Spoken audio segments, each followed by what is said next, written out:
Hello, and welcome to Dungeons and Magi, where we open our handbooks, open our minds, and more importantly, we roll the damn dice. As always, I'm your Game Master Caleb, or you may call me the Viking GM. We have a few announcements to get through, so please bear with us as we get through them. First up, we have Elliot with our socials. We are live on Twitch and YouTube every Sunday at 6 p.m. EST. We're now a Twitch affiliate, and we want to thank all of you for helping us get this far. You can even subscribe to our channel with 3 tiers, and you can use your Amazon Prime subscription to sub for free each month. We now have a Patreon. Our Patreon is open with 4 tiers, and you can join for as little as $5 a month. The top tier gets you exclusive access to our Discord, custom merch, entry for giveaways, and even the chance to play with us. Visit us at patreon.com/Dungeons and Magi. You cannot search us due to us being listed as adult content. Check out our website at www.dungeonsandmagi.com. You can also check out our other social media. Facebook is facebook.com/Dungeons and Magi. Twitter is at Dungeons and Magi. Instagram is instagram.com/Dungeons_and_Magi. Both TikTok and Twitch are at Dungeons_and_Magi. And YouTube, we also now have a URL at, and that is youtube.com/@Dungeons and Magi. Back to the DM. All right, next up, we have Aaron with some new store info. Yo, we've launched our store, guys. At Deals and Haggles, you can find shirts, hats, hoodies, like we got here. We got cups, mugs, potions, and even dice. If there's something you want, you can't find it, the Hag can make it for you. It's the Hag. Just reach out, drop us a message. You can find our store by going to www.dungeonsandmagi.com. That's all one word. And click on the store link. If you use the code DAMMED, DAMMED, at checkout, you'll get 15% off your first order. And we're officially rolling out Deals and Haggles dice. Dungeons and Magi's will be working alongside me, Raven's Nest Dice, and bringing Deals and Haggles exclusive dice sets. You're not going to be able to find them on my site. You're only going to be able to get them through the Hag. So I basically just have production assistants, and they all have the creative ideas. So you see them, make sure you grab them because they're going to be in limited numbers. And I believe, DM, we've already chosen all the winners. And so you will get a sneak peek. I'm not going to tell whose is whose. There's one set that will be going out. There is set number 2 that will be going out. And there is set number 3 that will be going out. They will be going out sometime in the coming week. So be checking your mailboxes, and congratulations to the winners. That's what I got. All right. Next up, we have Ethan with some special announcements. Dude, I love special announcements. I think they're fun. I think they're great. Really quick, we'll just burn through these real quick, and then that way we can quickly get on to our dice rolling shenanigans. First off, as always, our music has been brought to us by Critical Role. Their album "Welcome to Tal'Dorei" is available on Spotify. Thank you for chiming in. I appreciate that. Their new album "Welcome to Tal'Dorei" is available now on Spotify, Apple Music, anywhere else you get your music. We do not own the rights to the music and have received permission from Critical Role. Also coming up, actually, is it this Wednesday? We have another monthly Behind the Curtain. Yes, it is. It'd be the first Wednesday of every month. So join us as we sit down. We just have a few drinks and answer everyone's burning questions. That is the first Wednesday of every month at 7 p.m. Eastern time. We have a lot to unpack these last month. So I'm really excited for this upcoming Behind the Curtain. Also dropping this week, Ben and Caleb will be starting their new podcast, Scarlet Tavern, Dragons, History, Murder, and More. You can please join them as they discuss everything from true crime to nerd fandoms, news shows, our new shows will be released every Friday on YouTube, Spotify, and Apple Podcasts. The first episode will air this upcoming Friday, where they will be discussing the brutal case of serial killer Robert Berdelia. After that, I think that's all I have. Caleb, back to you. All right. Yes. Please join us. Ben and I will be sitting down and recording this week. We will be releasing Robert Berdella, the serial killer from Ohio, from my neck of the woods, just the other side of Ohio. So tune in for that. We will give a disclaimer that Robert Berdella, anytime we touch any serial killers, they will be graphic, as we will go into all of the details. But we will place that disclaimer on the videos before we begin. So please tune into that. Again, these will not be live. They will be pre-recorded. Next, we have Ben for our sponsors. Thank you, Caleb. We would like to thank 1985 Games for providing these awesome new VHS dice. Located in Portland, Oregon, 1985 Games was started by a group of players looking for a better way to game in real time without having to break the action to draw every tree on the map. 1985 Games creates affordable, accessible, high-quality accessories for D&D and other tabletop role-playing games. You can get 10% off your entire order by going to 1985games.com/dungeons_and_magi or by entering the code dungeons_and_magi at checkout. They are now running a Kickstarter for amazing 1985 inspired D&D pins. You can find it on their website. We have rolled out a new sponsor tier known as Partners. A partner is a sponsor who has gone above and beyond to help Dungeons & Magic reach their potential. A partner has agreed to make a lifetime commitment to provide products or services to Dungeons & Magi to aid in giveaways and overall production. We would like to thank and introduce our first official partner, and they are, drumroll please, our very own Raven's Nest Dice. We were provided with these awesome custom character themed dice and dice boxes. Get your own dice today on Etsy, or you can find them on the sponsors page of our site. Our second partner is Dungeon Crate. Dungeon Crate is a subscription box full of epic products including dice, miniatures, tabletop terrain, and original adventures that you can't find anywhere else, all delivered to your castle doors each month. We are so excited to be working with them, and if you put in the code Dungeons Magi 22, all one word, at checkout, you will receive 50% off a new subscription. Also, all Crate members may use their monthly code to receive 10% in the online RPG store. Please visit them today at dungeoncrate.com or our sponsor page. Back to you, Caleb. All right. Yeah, so one more thing I would like to announce is that myself and we, now that the new year is here, conventions are coming back. We're getting more conventions.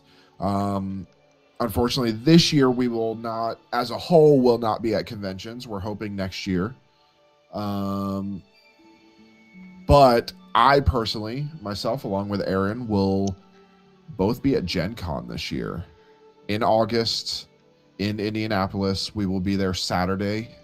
So if any of you decide that you are going to Gen Con, hit us up. Let us know. We'd love to meet you guys. I know some of our sponsors will be there, so we will be speaking with them, as well as, funny enough, our lawyers actually go there and they speak.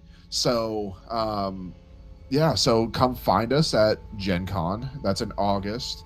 We'll make the announcements to where we're going to be. Hopefully next year, Dungeons and Magi as a whole will get to be there, and get to have a booth and things like that. So if there are no more announcements, He's gonna say it, guys. I don't think he's gonna say it. Nah. Let's roll the damn dice. Oh, you did it! You did it! Open your mind up to the chance our luck is in.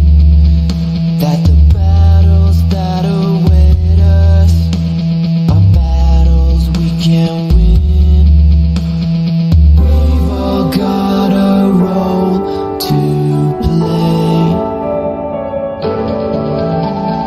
We've all got a role to make. Dungeons and Magi, it's time for us to do or die. The numbers, they don't lie.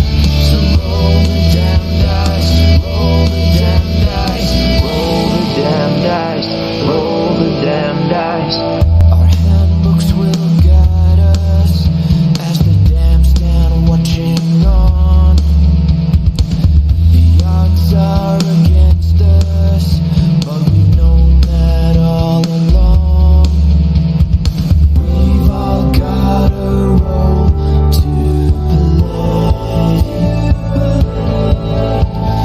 We've all got a role to make. Dungeons and Magi, it's time for us to do or die. The numbers, they don't lie. So roll the damn dice, roll the damn dice, roll the damn dice.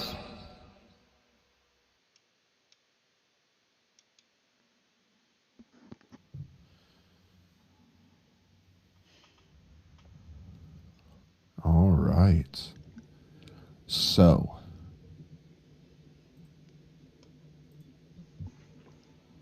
last we left off, Misery's End had traveled to the Fey Wilds, a place familiar to Arlie and Elwyn. Each of you have been there on your own respective times, but this is where Arlie and Elwyn are from. As you made your way into the Fey Wilds, you came across various little niches that the Fey Wilds have. Two of you swap souls for a minute before swapping back. And then you made your way through the bramble forest, and you find yourself amongst a hut. This hut begins to attack, and as you guys defeat the hut, after a few losses,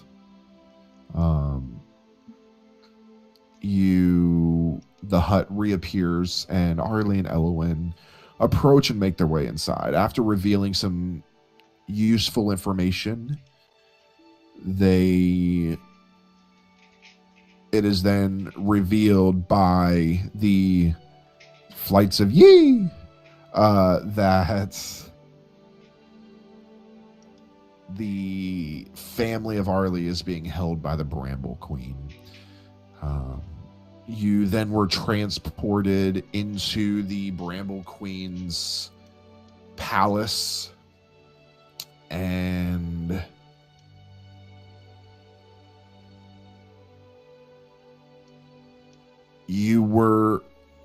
one of you was almost convinced to stay. Ever since Fish Daddy.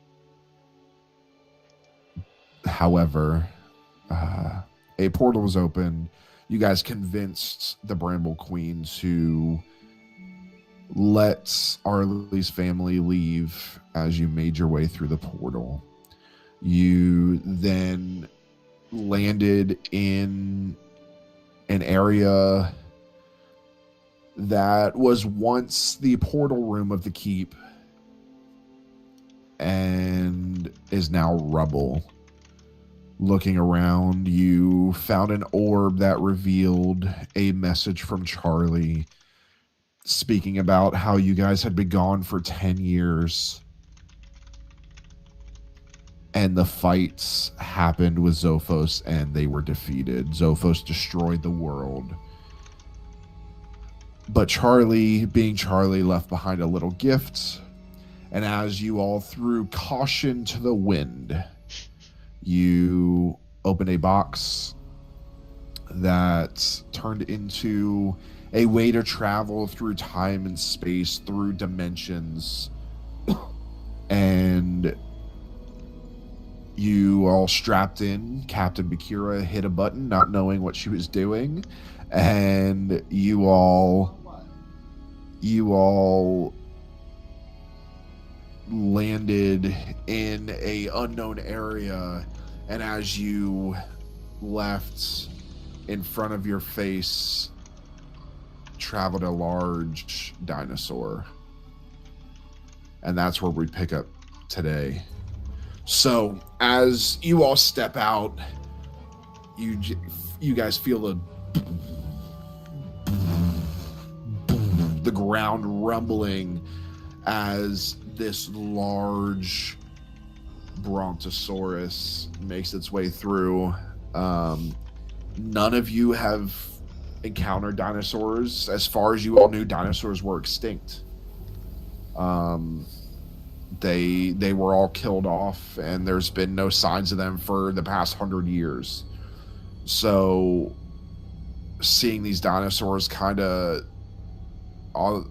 you guys aren't really sure what, none of you have really studied dinosaurs. You're not really sure what is carnivorous, what is an herbivore. So just seeing these dinosaurs, who are the tallest one being Elwyn, there makes Elwyn look like a very, very, very small person. I just want to point something out. I'm gonna look up at Elwyn and be like, haha, I'm not the only shrimp now. I'm gonna be looking around, and my mouth is just agape, looking around, looking at the one that's walking past us, looking around. Can I make a perception check and see if there's any others around? Or Sure, you can. Guidance. What was that? You have guidance. Okay, I'm gonna need it. Yeah. Okay. Oh, perception? Okay, never mind. Well, okay. Let's see. 21. Okay. Then roll me a d6, please.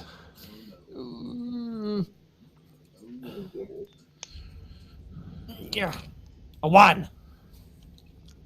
No, Charlie. You all, as you're looking around Elwyn, you see the Brontosaurus walk by, and then far off in the distance, you see a small herd of Mamenchosauruses. And just for a description for everybody, let me give me 1 second. I will give you the description of a Mamenchosaurus. And I'm gonna just look around or look down at Arlie. Oh, did you say something? You look like a shrimp compared to these things. I'm just gonna look over, reach down, and reach out one of my massive palms, and just 3 times, and I'm gonna deliberately say, "There, there." Arlie is, or I'm going to grab onto his wrist and crawl up, monkey crawl my way up onto his shoulder. So this Mamenchosaurus you see is a large, not far off from the Brontosaurus or a Brachiosaurus, large necks that are about 7 to 9 feet long. These things sit about 30 feet high from bottom to ridge of their back. These are massive, massive creatures. And you see them actually eating some herbs from some bushes. You see them chewing on some of the trees, and you can guess that they are herbivores. Good. Okay. Bloody hell are we? What are these things? I don't know. I think I've heard of these things, but Um. Hmm. dinosaur? Bloody I'm hell gonna is I'm gonna dinosaur? walk up to the Brachiosaurus or the big Bronto Uh-huh. next to me, and I thought for sure I had it in here somewhere. I will look. So if somebody else has something they would like to do while I look, you can come back to me. Oh, I do have it. I'm going to start, GM. I'd like to start trying to walk around the area, see if I could find any other signs of like civilization, like just from like a visually, not like go out and about. Yeah, how tall are the trees exactly? The trees look to be about 80 to 90 feet tall. Okay. We're like in a forest, like we're in like a If you giant. Basically, guys yeah. I mean, want, there's a I little bit can of an climb up opening to in the the top and middle. look. There's a little bit of an opening in the middle where some of the smaller dinos are grazing, but most of these large animals like the Mamenchosaurus and the Bronto are on the tree lines that literally the opening is a circle in the middle and then the tree lines just surround it. And you guys are inside those trees. Okay, And they have not seen you yet. I'm gonna walk up to the Brontosaurus and reach out with one of my shrimp-like hands and touch the Bronto, and cast Speak with Animals on myself, and just simply say, I'm not sure if you can understand this, but didn't know if you could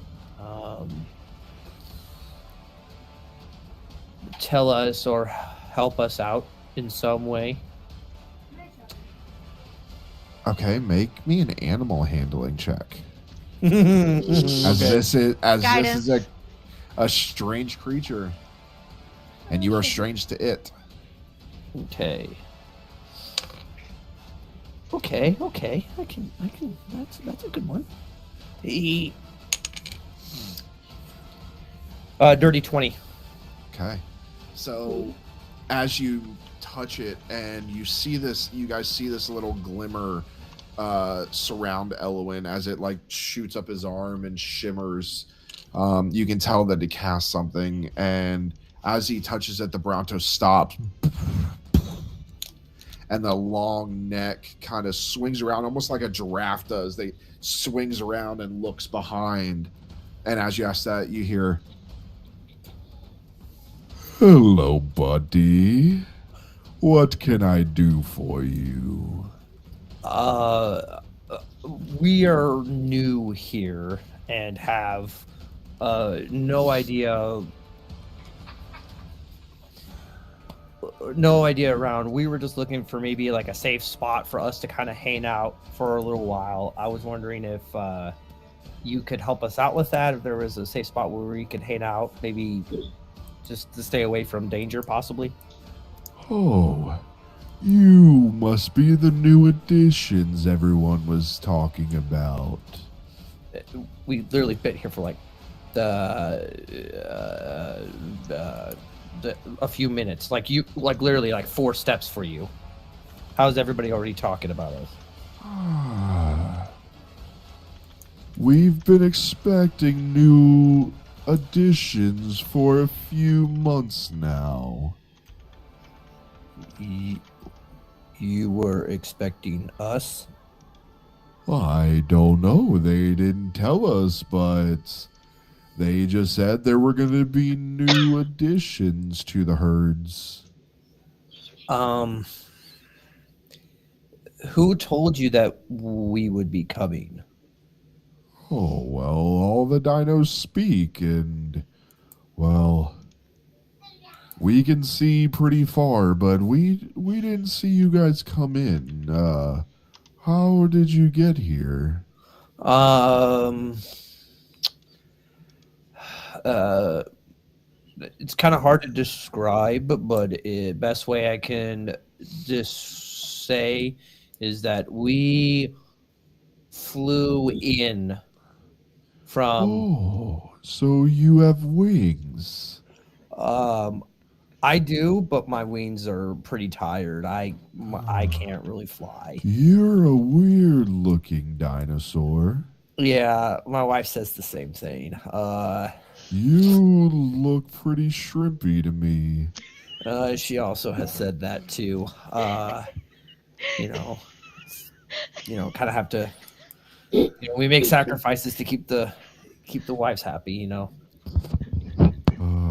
have a mate.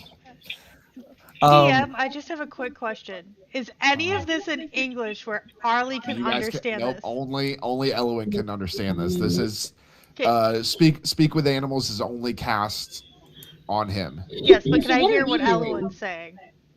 Yes, you can hear what he's saying. You just can't hear the responses. Okay, so he's talking, and then a dinosaur is like roaring back at him. Correct. Okay. So you guys are just hearing.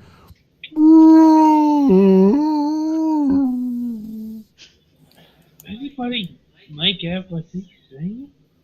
I don't know. He looks over. He scans the group. Oh, you are all mighty strange. Allow me to introduce my friends. And at this, I kind of like lower my shoulder down a little bit. This is the other shrimp, named. Well, we'll call her Ari for you. And Arlie, Arlie, make me an animal handling check. Oh shit! I'm casting guidance on myself. Because you are close to him. 18, 19, 20,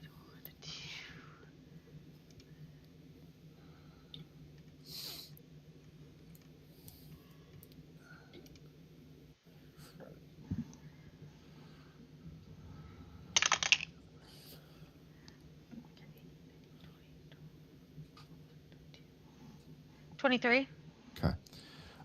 He just kind of you almost see a smile, and he kind of nuzzles into you.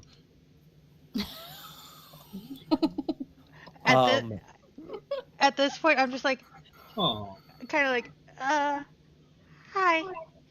Consent, please.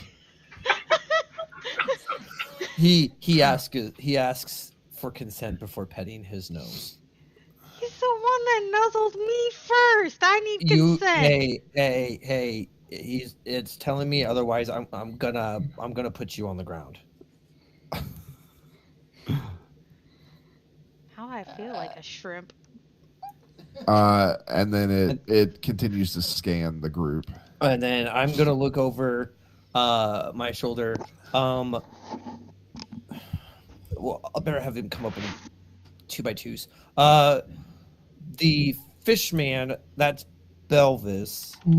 Since when do fish walk?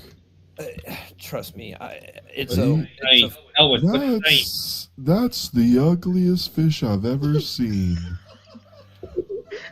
Do you want me to lie or tell you the truth, buddy? About what? Is it gonna eat me?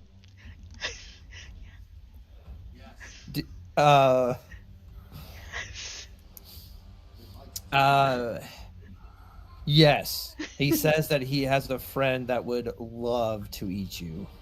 No, actually, I didn't say I was gonna eat him. He's very sensitive. My fish friend is very sensitive. He always thinks everybody's trying to eat him. I don't know why. I'm an herbivore. I would never hurt somebody. Okay, he says he eats plants. He says you're not on Yeah. his radar. Well, that's good. Hello, Mr. Dinosaur He's person. He also is very cocky about himself. Oh, He's also most fish are. yeah, I know. They're flying off the handles. I can't.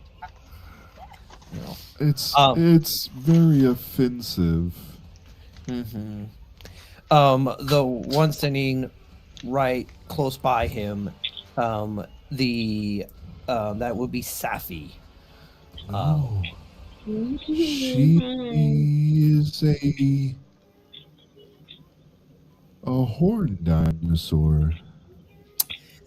She does have Flash an horns. uncomfortable smile. He says that you might have relatives here. Okay. Turn, and then the final two in the back are we have Van. Oh, I've seen ones like him. You have. Could you by chance lead us to where they might be? Oh, I'm not allowed to go that way. Are you sure? Yeah, Is it there doesn't work out well. Is there somebody that would be willing to take us? Probably not. We kind of do our own thing. And if he scans and he sees Bakir and he kind of like stumbles backwards. Hey. That's She gonna eat me? No, she's not gonna eat you. She's not gonna eat you. You're fine. There's plenty of her that look. There's plenty of people that look like her that have eaten my family. I can tell you. I can tell you from personal experience that she does not eat you. You are not on her. No, because I'm alive. You can say it. Go ahead and say it.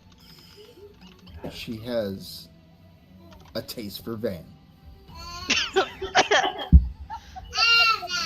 The only thing that she has any interest in, any appetite, is not on your radar, my friend. Why is the human laughing? Okay, happy. It's a happy laugh. They are about to become mate. Elwin. Oh, they're gonna Maybe meet. not too many details. Hang on, Fish Boy wants to chime in here. What? Just saying. My friend, my new friend is talking. You are rudely interrupting. Yeah, and Why is he being rude? Because he thinks we're on, like, we have to get going somewhere. Do I We don't need even to know where teach we're him a lesson? Is there a pond nearby that you could just like throw him into really quick? Yeah. Hey, Belvis. Hey, Yes, Elwin. How can I help? what is your name? We don't really have names. Do you mind if I give you a name? My friends just call me.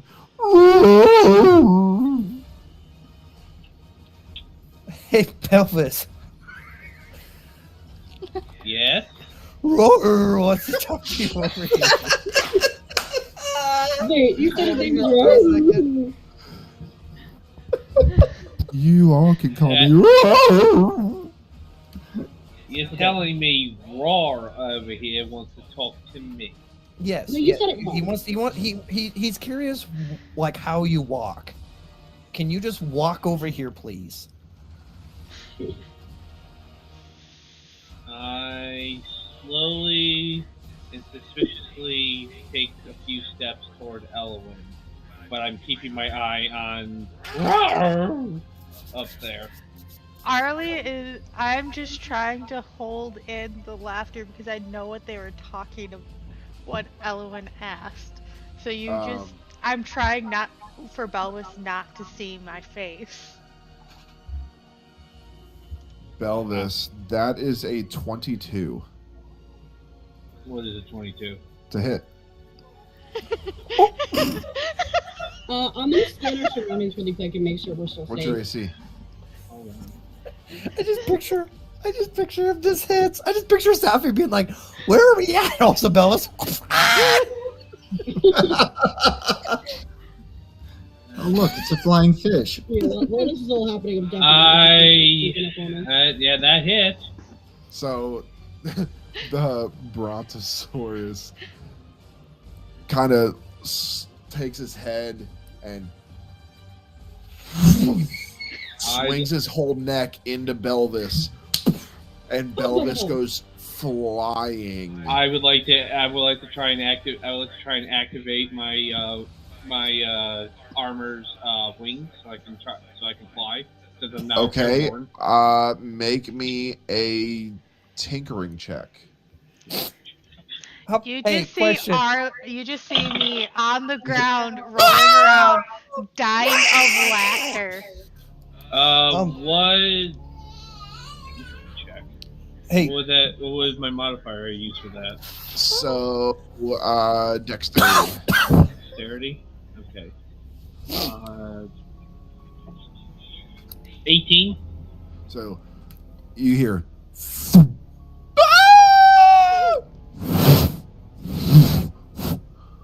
Oh my goodness. yes, Fish he can does. fly here? This one can, and he takes great pride in it. This is why I Hey. wanted him to show you about trying to throw him into a pond, because this is another weird thing about Belvis. He doesn't like water.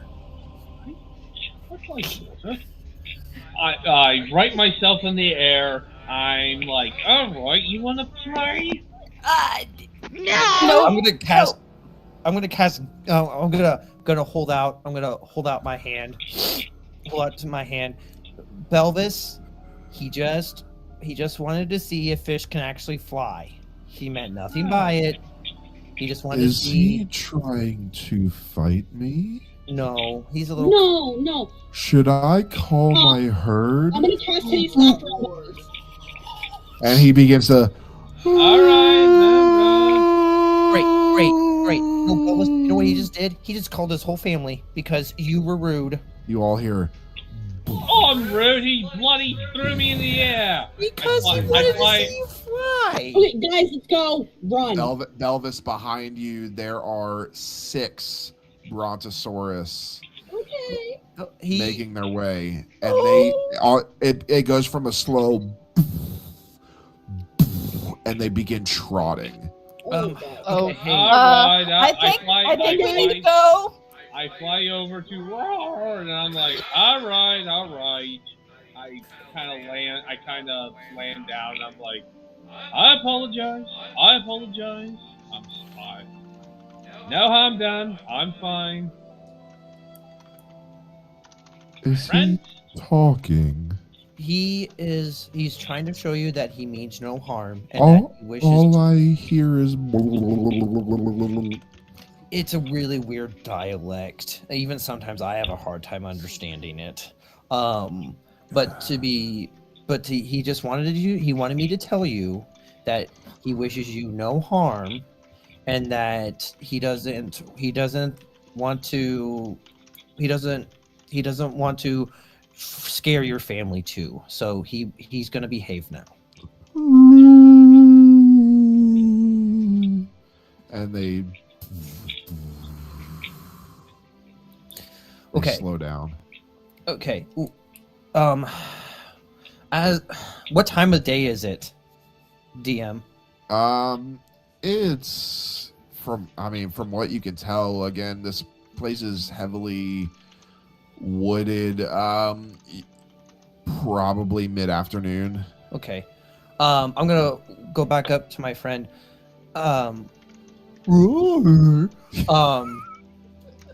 Hey, my good friend. We've come a long way. We're tired. We just need a place for us to kind of rest a little bit. Is there a place where we can rest, recoup, or at the very least, can you point us in the direction of where people like Van went? I mean, they are always in that direction. He points his head towards, like, back towards where you guys landed, but obviously further behind you. Okay. Is there anybody or anything we should be on the lookout for? Oh, not in this pod. Depends on what way you get out. If we go back that way, if we go towards the other people that look like Van. The pods over there are typically pterosaurs. Are they like you and super nice, or are they going to want to be like? And I and I kind of like just look over and be like, or they kind of like, and I point to Bakira. Are they like you, and that they will scare people like you? They fly. Okay. And they're as big as me. Okay. Some of them. When is the best time to move over there? Should we wait, or while we've got light, should we move? It's probably best to move when the sun's out. Most of them hunt at night. Okay. Are the trees? How far do these trees go?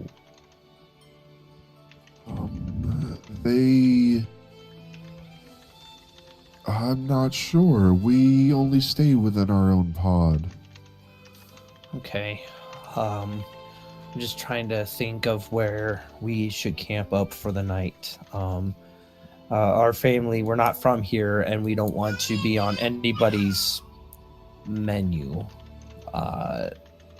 So I'm trying to make sure that we all stay safe. Well, how long does Speak with Animals last? 10 minutes. Oh yeah, you're done. It's probably been about 10 minutes at this point. So I just oh, hang on. And I cast it again.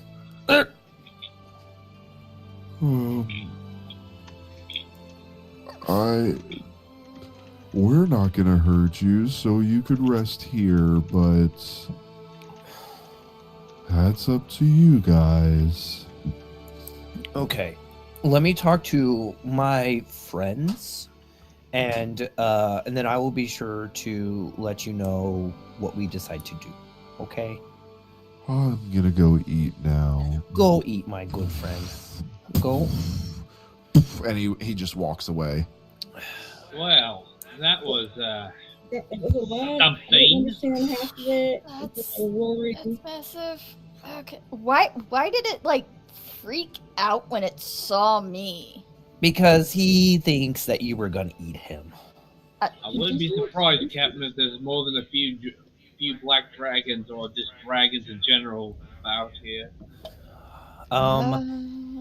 But we are in this, wherever we are at, I guess he thinks of us as small dinosaurs, is what he calls us. Probably, yeah. There's probably not What is a even. You know what? I look around for our little our big machine thing that Charlie lovingly made for us, and I'm like, you know what? I'm going back into it. I'm this is the no. I will say, like, if you guys do want to rest, that place does have rooms and beds, and it is massive. So Yeah, you I guys would would be able to rest. rest inside there safely, because on the outside it just looks like a box. When you guys walk Okay. up to it, that's when it changes into a hut, and then Okay. as soon as you guys are inside and the door closes, it turns back into a box. Shove it somewhere that nobody's gonna step on it, and then let's rest. Yeah. Yep. I walk back to I walk back to our box. That I I 'Cause fall I'm like- behind Captain Bakir. I was like, Hey, Van.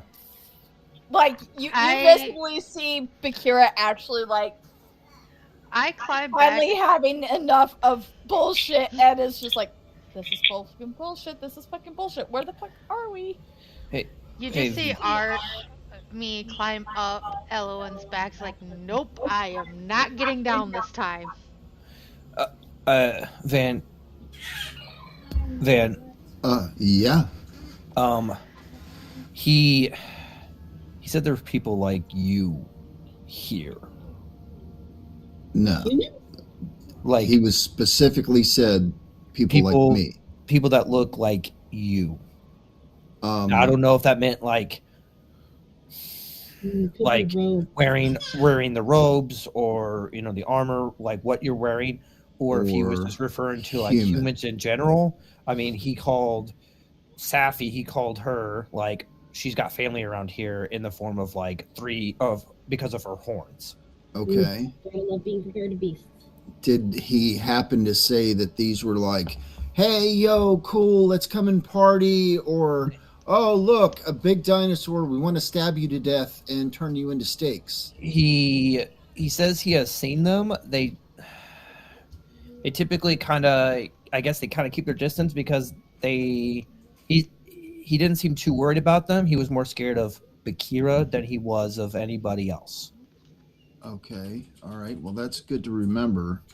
But he So- said they're that way. And I point further beyond the pod, or beyond the box, and I say they're over there. However, he says that over his herd doesn't go beyond this tree line Why? because they like the trees. I Okay. guess. Well, that makes sense. I like But- a good bush every now and then, too. So, But he said that over there are big, giant, flying dinosaurs over in another pod, is what he called it. pod. So, Yes. like their section is a pod. Yes. Okay. All right. That's cool. So, It They're may like- not. He said that we can hang out here with him and his herd, and that they won't hurt us. hurt us. Cute. Yeah, I know, right? I thought it was Yeah. cute too. Yeah, good job. I like that. So these other ones in the other pod, you said they were like flying, Flying Creatures? dinosaurs. like tiny dinosaur. Cute. How cute. Let's take one for Arlie for a pet kind of dinosaur, or what? No, more like the ones that I get the impression that they were big and scary, and hey, Bakira's descendants might be coming from those suckers. Okay, so Or here's Bakira's my... ancestors come from those suckers. Okay, all right, perfect. Here's my idea. We can either A, stay with the herd, or within the vicinity, because he seemed pretty chill, not gonna lie. And I think if something did happen, it would be good to have their numbers. We do have the box, Mhm. which would provide comfort for the softer ones like Belvis, who can't really handle being outside in the wild. And then once we get a good rest and Belvis isn't so cranky, we could probably venture that direction and put him in the lead. And it would make him feel like he's doing something useful. But in reality, we're going to kind of use him as bait. So if any one of us goes, they'll go for the fish before they go for us. I mean, they did. He was. I will say that our friend, by the way, wait on. I have to pronounce it right, otherwise he gets offended.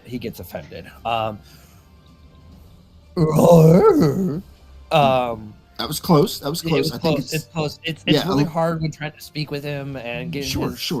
Well, I mean, it's your first time meeting him and first time talking to him. Yeah, I think it was a little more inflection on that second roar. I gotta work on. I'll work. Yeah, we'll work on it. But was really impressed by Belvis and saying that he was impressed at Fish Walk. Well, so, I'm not gonna lie. I'm pretty impressed that Belvis can even breathe and walk at the same time. But yeah, it is what it is.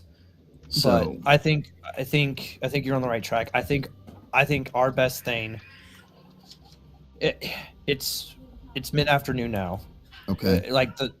I think he said don't go out at night. He specifically said do not go out at night. There are animals out here that will eat us and kill us. At night. I would have to agree with our big friend there. I think we are not just in a place that we're not familiar with, but something tells me that I don't even think we're in the same time frame. If that is, I mean, is that a thing? Is that even possible? I don't know.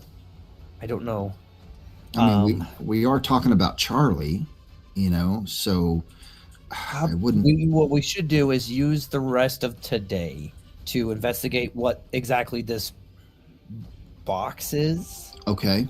And find out, and then maybe get some rest, and then in the morning we go in the direction where he where the other either humans or Bakira type are. Yeah. I agree. I think that's a brilliant idea. Are there tieflings, or was he trying to compare me to dinosaurs? He said that if I did take a guess, he's probably referring to the dinosaurs because he called you you have relatives in. You're a horned dinosaur, is what he dubbed you. Do you guys think I look like a dinosaur? I don't think I look like a dinosaur. It's the horns. And she swings her tail around a little bit. You have the horns, and then you also have a tail. And I point back to Roar, and I think that's all he really needs to dub you as a dinosaur. Yeah, I mean, I do have the claws and stuff. So, Elowen, I was thinking about that, and I did notice that he got rather spooked when he saw Bakira. And so my question is this, and it's more of a concern. Are we talking like full-size, real Bakiras, like, the full-grown adult version, and not the kid-friendly version? It's not kid-friendly version. Is what I was given. I didn't get the vibe. Okay. So. All right. But I think we should investigate the box. And then figure out what exactly was left for us, and then get some rest before. I agree. We definitely need to see what resources we have at hand. And let's be real, we all know Charlie enough to know that if they knew shit was going to hit the fan, which it obviously did, that some other safeties would have been put into place there. So let's go do that. Okay. So let's go. Let's follow the group back inside. All right. So as you guys get inside, the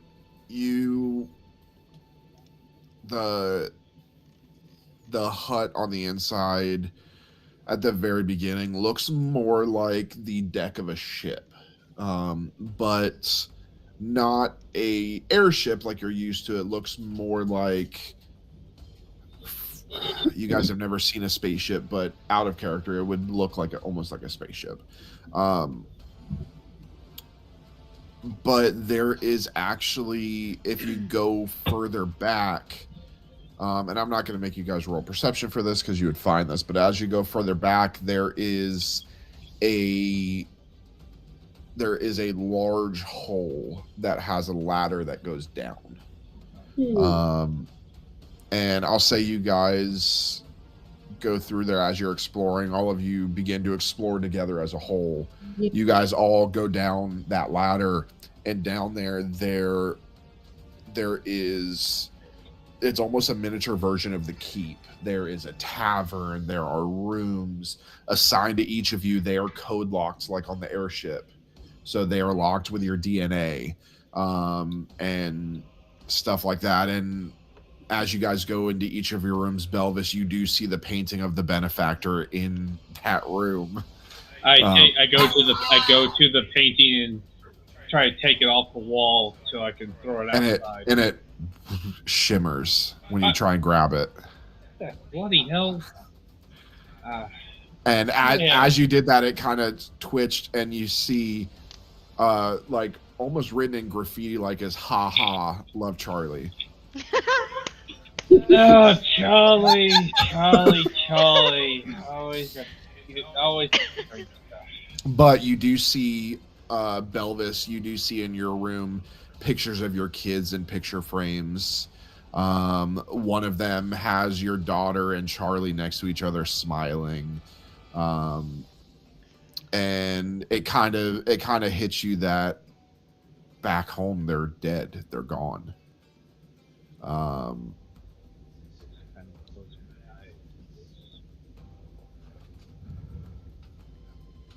Put the kids down. I'm assuming the bed is there. Yeah. Yours is the only one with no bed. Yeah, it's got a fish. It's got a fish tank in it. That's it. Yeah. You got like you have like a cryo chamber. Of water, yeah. Water cryo chamber.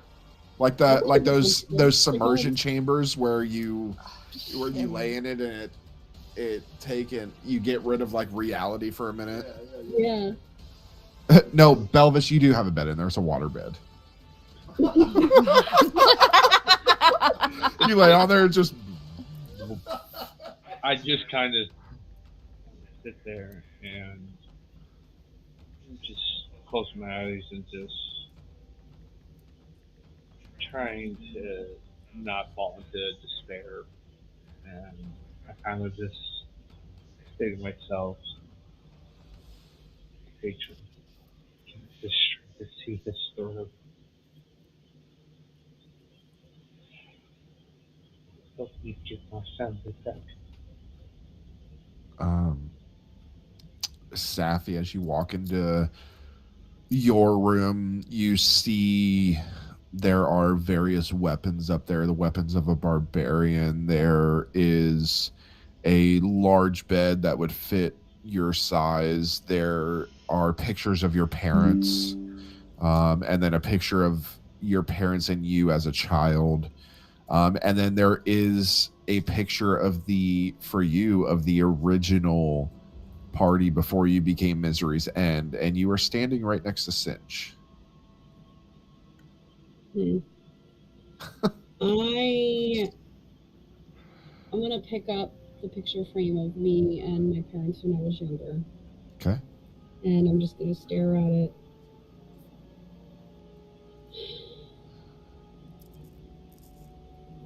And again, it sinks in that they're gone too. And I think all I wanted to do when I was younger was run away from them. Have some fucking grand adventure. What an adventure this is.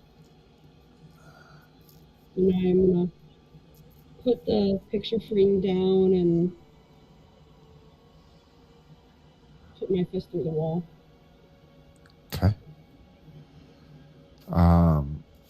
Bakira, you walk into your room, and there is a small little statue of an ancient black dragon that looked to have been made out of some sort of metal. And you see it almost looks like a mannequin of a place to put your captain's coat, captain's pride. And then, but sitting on top of that mannequin is a hand-stitched captain's hat, like captain's pirate hat that has a tag on it that says "Love Charlie." I pick that up and I take the note and I put it in one of the pockets on my coat and I put it on. I put the hat on. And as you put the hat on, and you're wearing captain's pride, yes? Yes, Okay, I am. so as you're wearing captain's pride and you put the hat on, you feel this almost shimmer come over you, and out of the hat comes these two black straps that crisscross, and they actually, as they reach the front of your face, they form an eye patch on the front. And that, but that eye patch, as you're looking, you're expecting that your vision to be gone, but it's almost like a heads-up display. So it is analyzing everything in the room. And so this thing, as when you are wearing captain's pride with your captain's hat, you gain, and you have both of those on, and you can make the eye patch go away. But if you have the eye patch out, you get advantage on all perception checks that are visual. Heck yeah. I mean, I already have advantage on perception, but Cool fact. trip. Now you got it visual Double and advantage? sensitive. Would that be double advantage? No, advantage doesn't stack. But I will say, technically, your advantages come from your Smell and smell. Where this you could, like, let's say something happens to, they're negating your werewolf abilities, you would still be able to gain advantage. Oh, nice. All right. Well, Okay. Arlie, as you walk into your room, you see your bed, and so the bed is wide enough that if you and Elwyn did decide to, you and Elwyn have separate rooms, but if you did decide to share a room, in both of your rooms, the beds are big enough to hold both of you. So the bed is Elwyn size instead of Arlie size. So as you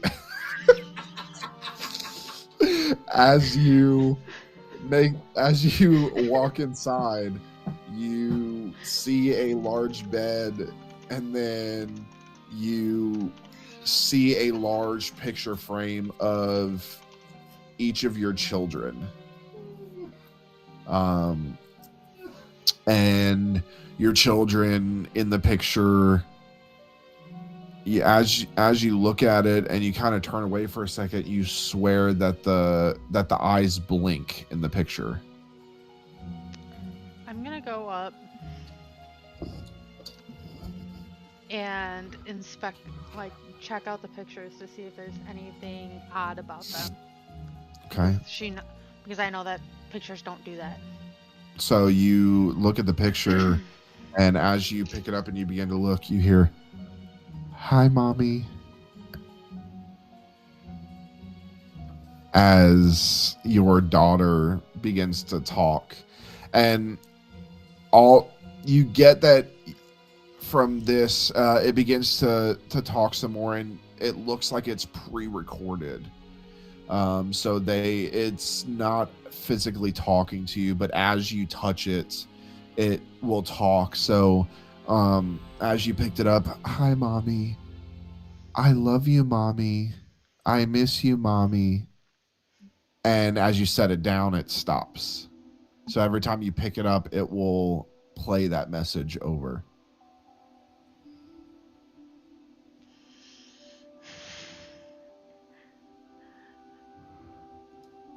You just see me collapse to the ground, sobbing. Okay. Elowen, you walk into your room, which is right across from Arlie's. And you see a large bed that can fit both of you, if you so choose. But you actually see a small little metal circus tent.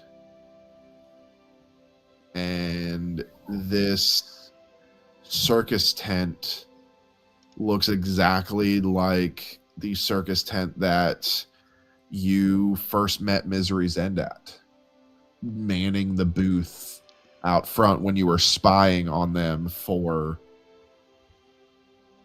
your mother-in-law, or grandmother-in-law. And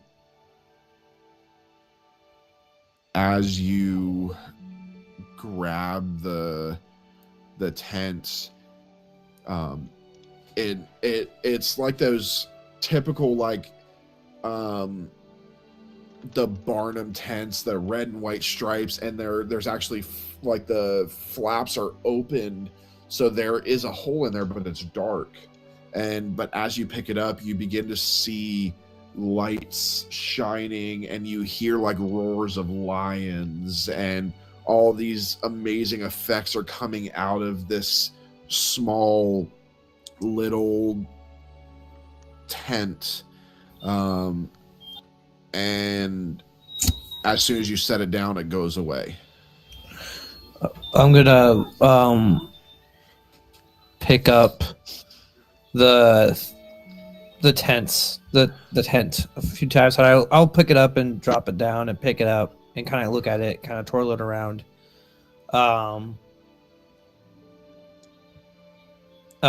Do I hear? Can I hear? Since I'm right across the way, can I hear Arlie crying in the other room?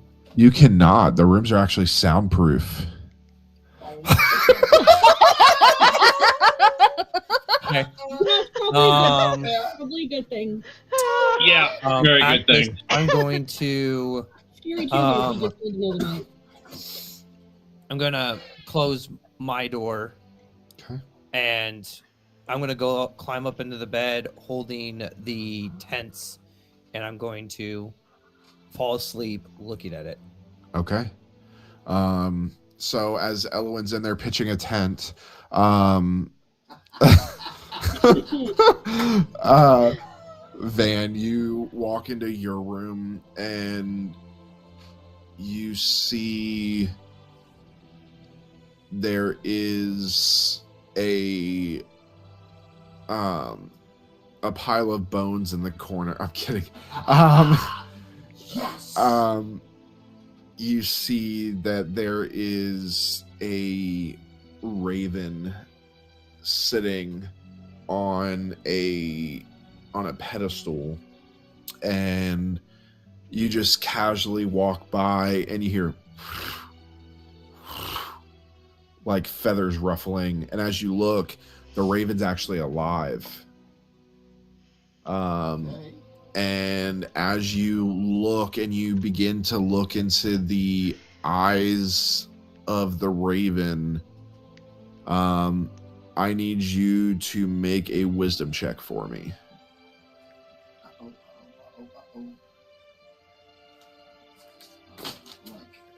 Check and not a save. Correct.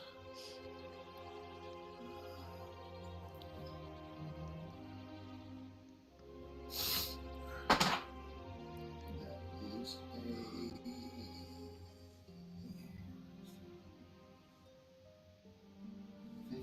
18.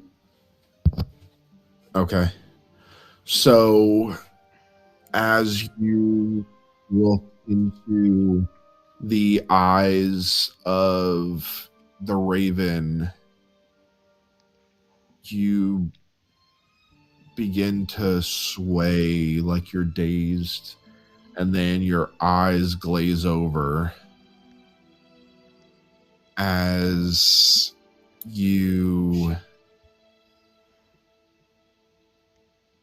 begin to be thrust virtually into the mouth of the raven. The raven opens its mouth and you're thrust into the mouth of the raven. And as you're spiraling through the mouth of the raven, you land in complete and utter darkness. You look around and you see nothing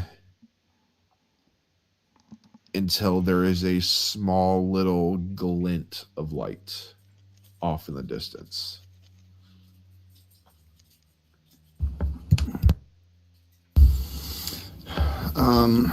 Okay. I'm going to close my eyes and listen again and kind of slowly open my eyes to make sure that that light is still there. You close your eyes and listening, you hear nothing. It's eerily quiet. And as you open your eyes, that glint is still there, shimmering. Okay. I am going to make my way. Thank you. I'm going to make my way towards that light. So you begin to walk towards that light, and as you're walking casually, it keeps seeming like it's getting further away the closer you walk towards it.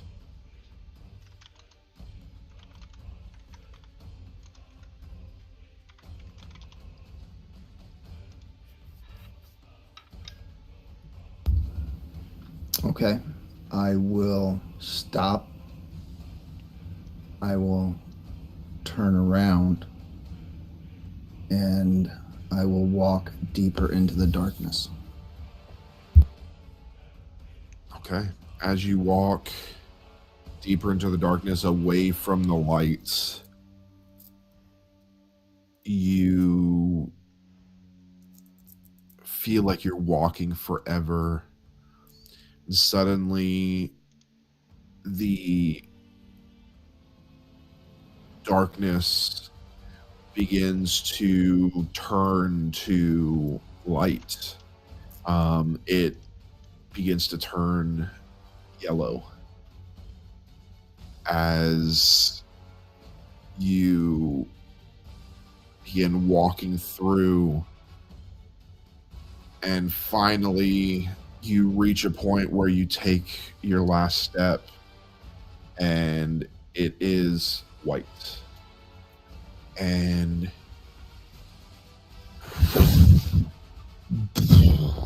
landing in front of you in a big puff of smoke stands the patron of ravens, your brother Syl. And as he doesn't seem like himself, however, he seems distant. He seems more like the matron of ravens did. You had a few contacts with the matron of ravens at one point, but he seems to be less like Syl and more like the patron of ravens. And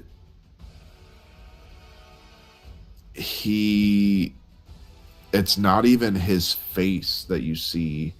He is wearing a mask that is the mask of a raven, similar to the raven that you saw in your room.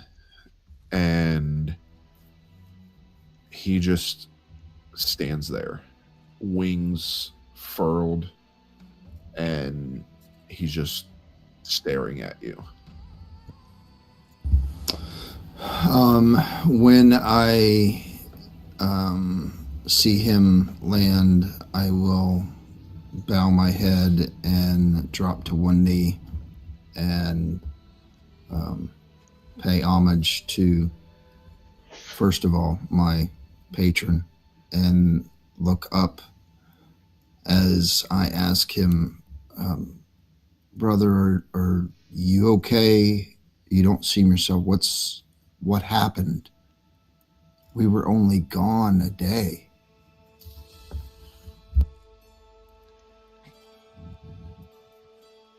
Your brother resides here no longer. I used to be known as Syl. Now, in order to fight the battle, I had to take the full mantle of the Raven. I am, for now and forevermore, the patron of ravens. You do not heed warnings when going to the Feywilds, and you were there too long. We tried to fight, and it did not work. The gods overthrew us. I cowardly had to run. I watched in hiding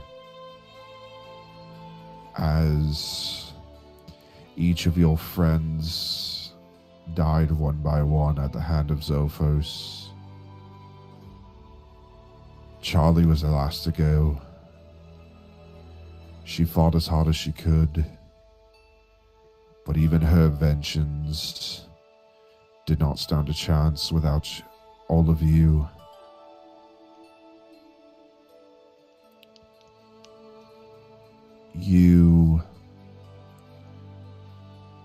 I believe you all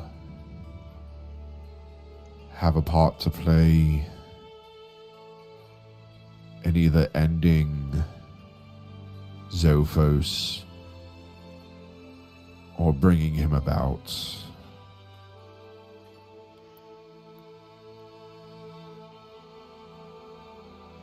If you do not play your parts, this will be your reality. You see, Misery's End, the Order of the Raven have lost sight of what needs to be done. There's been some selfishness, there has been carelessness. And if it continues, you will all die. Over and over again. No matter how many times your stupid little machine sends you back, everyone will die over and over again. So, remember to play your parts. And with that, he disappears, and you awaken standing in front of the Raven, remembering everything. And when I was in the patron's presence, there was no doubt that my brother is no more. It is your brother, but any aspect of him being elf, human, whatever, any aspect of him being mortal is no longer there. He had to give that up for the fight of Zophos. So he will not be this welcoming, loving presence. He is now and forever the true aspect of the patron of ravens. He is death incarnate, and he will do what he needs to do to fulfill that destiny. So I will say all of you can take a long rest. As Before we we take are a long rest, dreaming, pitching tents, crying, before the long rest, playing with pictures. before the long rest, I'm going to kind of compose myself, walk out, and go into try to find a dining area, Okay. and call everybody to the dining room. Okay. And then I'm gonna cast Heroes Feast. Okay. That's fine. Do you I'll guys need say- me to read what it is again? What you're immune to and everything? You're immune to everything. Sake of Well, no. brevity. It's We're also- gods. We're gods. Let's just say it. Okay, You so guys this- are ready to fight Zolfos then? You No, guys, no, we're good. We're good. Well, I was Also gonna say. get Well, I was gonna 10 say. you guys, you also get 10 temporary hit points. I was gonna say, Caleb, am I ready to do our the ill famous cliff dive? Goldfish.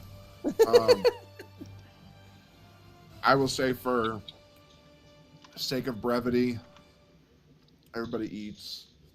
And then you guys can all take a long rest.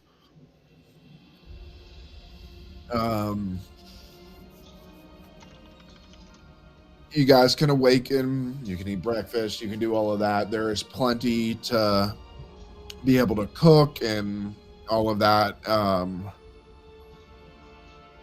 And you guys can go about what you wish. If you wish to go to try and get to the other pod that was mentioned or whatever it is. I'm actually going to take some time to actually try and figure this place out, like how to work it, since I just randomly hit a button last time and we ended up with the dinosaurs. So Okay, I'm so- gonna be Thanks, using Red. my captain's hat to kind of Okay. do the So for that, I will say if you use Captain's Hats and you, just so you know, now that you have attuned to the hat to be able to call out and Charlie gave you instructions on this, but to be able to call out the eye patch, you have to say ahoy matey. Ahoy, matey! But so I would say with that, you would be able to make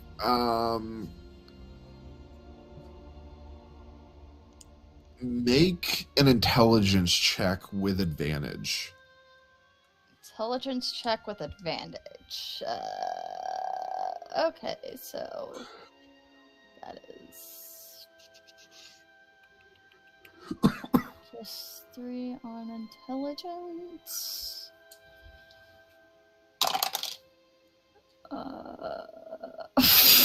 Fuck. So that would be a 7 on Okay. intelligence. Like, what the fuck? So as far as you know, you are looking through this and you have gained as much knowledge as possible to be able to steer and maneuver this machine. I highly doubt that, but okay. As far as you know. That's what I'm saying. We're all gonna die. So Yeah. I will say, sake of brevity, that all happens. You eat all of that. You guys may venture out. And I will say that the box is small enough. It's about the size of like this chest that you would be able to keep it with you. You'd be able to take it with you. Yeah, you could put it in the web sack. or the web grip rucksack. DM, and is my mother and youngest daughter with us? They are. When you guys are not in there, they are able to stay in there. Okay. It's not going to hurt them. It when you are inside, even as the box, it is still normal size, so you can keep them safely in there. It will say they have plenty of opportunities to entertain themselves, eat, cook, all of that. So at least they're So safe. we don't have to worry about dropping them around. Yeah, and they're safe. No, you could flip the thing upside down; it all stays. It's almost this thing is almost on when you're inside. You're almost on another plane of existence. Yeah. Kind of like a bag of holding. Except breathable. Yeah. DM, I want to, before we venture out, I want to get with, I would call... Kira, we already know. Well, that's given. That already happened, so we're good. I would call Bakira, Arlie, and Elwyn to talk about my little introduction to the new patron. So, yeah, cool rooms, huh? Funny thing, I've got a live raven. Go figure. But I had a visitor last night, and it wasn't Bakira. That was after, but I digress. It appears that I was paid a visit by my brother. Only it's not my brother. I mean, he looks like my brother and all that, but it was definitely not my brother. And you know how he was like snobbish to begin with? Like magnify that 10 times. 10 times. Well, Did you say And- what not happened good. to him? Like, Well, apparently Belvis didn't heed the warnings to go into the Feywilds, and Belvis wasn't being a very good champion. So, as a result, we all have to pay, and that we are going to repeatedly die over and over and over again because Belvis refused to do what he was supposed to do. I don't think that's exactly. Uh, it. Okay, but it wasn't, but it sounded so much better. You have to admit that. Yeah, we didn't go with true feelings and true emotions into Yeah, the he... Feywild. Funny that. He kind of relayed that, and that we did not heed the warnings when we went into the Fey realm. And that's why, unbeknownst to us, we were there for 10 years instead of just that one day. And as a result, we lost everyone. And Charlie fought. Charlie fought the best that they could, but Zophos was able to defeat everyone. But what I It was thought, my fault. it was. Van, I took something. But what we did you gave take? in return. We gave something in. Okay, but I it doesn't. took Listen. a journal, Okay. but we put something in return in place.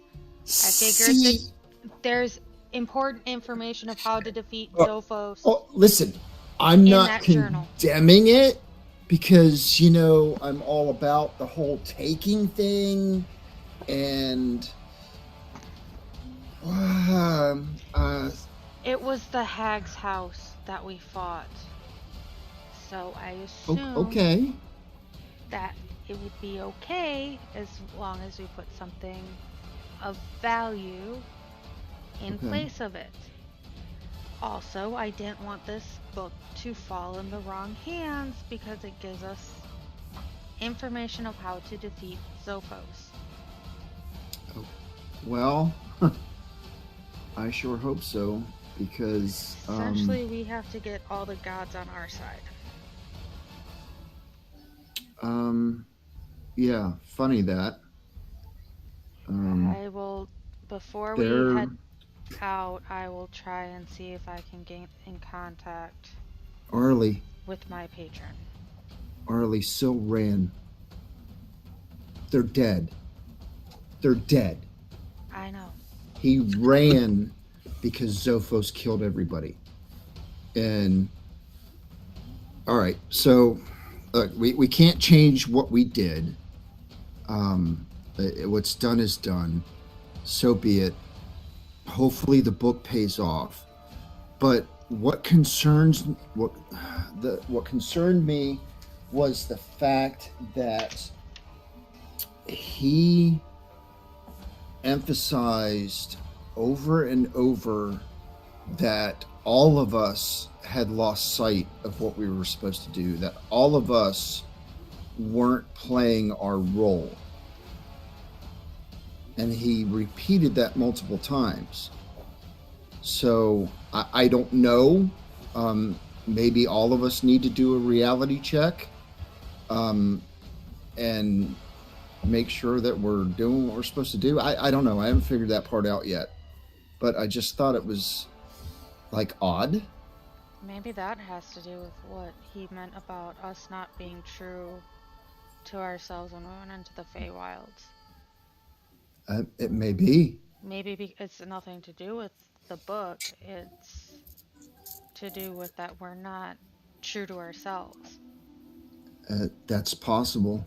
I know that he did say that if we did not figure out how to be true to ourselves and how to play our role, that no matter how many times we tried to leave after we figured out how to power the box, that we would always return here and we would always die over and over endlessly. So I think we should bring the rest of the group in, and we all should just sit down and think of our roles before we do. We have a safe area right now with this pod. Maybe we all should take a moment to sit and really think of what we need to accomplish and what roles we play with in this group of trying to defeat Zophos. Because I can tell that I haven't been true to myself. Yeah. I've tried to be who I am, and I'm not. Yeah, and you know, I've tried to be true, but I'm sorry, when Bakira does that whole wolf thing, that just I don't. And anyway, I agree. We need to. We definitely need to make sure that we are all on the same page and we all know what role we need to play. Because Maybe strategize a game plan for our next encounter. yeah, because Syl was very adamant that we were the key. Well, half of our group has to be the final blow to Zophos, so that's probably what it is. Yeah, but who? Well, we all know from the statue heads of Safi's parents, I think it was her dad, said that I was one of the people because of who my family lineage is. And didn't Sharad say something to Bakira and I about the tattoos and to the end or something? And Marash also said something about that. So I think we need to really sit down and think of what to do now before we go out and do find the people that look like us or like you, Van. Yeah. We really need to sit down and think, or we go find this group of people, maybe get some more allies, and But what really if choose to think. I I can't help but wonder if they're not going to be allies. Uh, That is if I might, if I might interject, Yeah, why, definitely. why can't we do both at the same time? Why Like an don't old-fashioned walk and talk. kind of, but why don't? Do I get the sense, GM, that if I do, I get the sense that yeah, we can carry this around everywhere, like from the outside. The box? Mm-hmm. Yeah, you can carry it around with you. Okay. Like I said, it's the size of a small crate, so you'd be able to carry it. It can go in a bag. It can do all of that. Okay. Why don't I think better out in the open air in nature, or talking to Arlie. Why don't you tell the others what's been going on, and I'll go outside and carry the box and start making our way, Making away. to this other pod.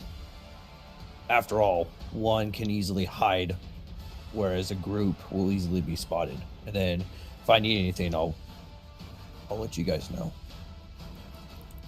But we Okay. shouldn't split up. That's the thing. We're not splitting up. If Like one of I us will, goes out, all of us should go out. If all of us stay in, all of us should stay in. but we're not getting it. We don't know where we're at. All right, so maybe we should establish a safe word then in case something happens. Safe word will be Pineapple. ravens. Okay, right. All right, I can go with ravens. I was thinking pineapples, but ravens All right. work. Before that, before we do anything, let me know when you head outside, and I will cast, or I will use Psychic Whispers so then you can contact us if Yeah, you run into a Sure. problem.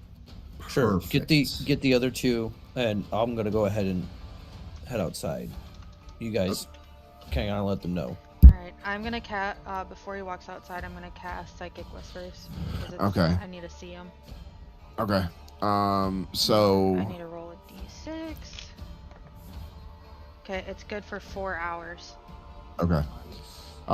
And that is within how far? 1 mile. Okay. So you, Ellen walks outside as you begin to all gather. Elwyn picks up the box and begins to walk, and that right there is where we are going to take our break. When we get back, we will see what happens. We will see you guys in a few minutes.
right, we are back.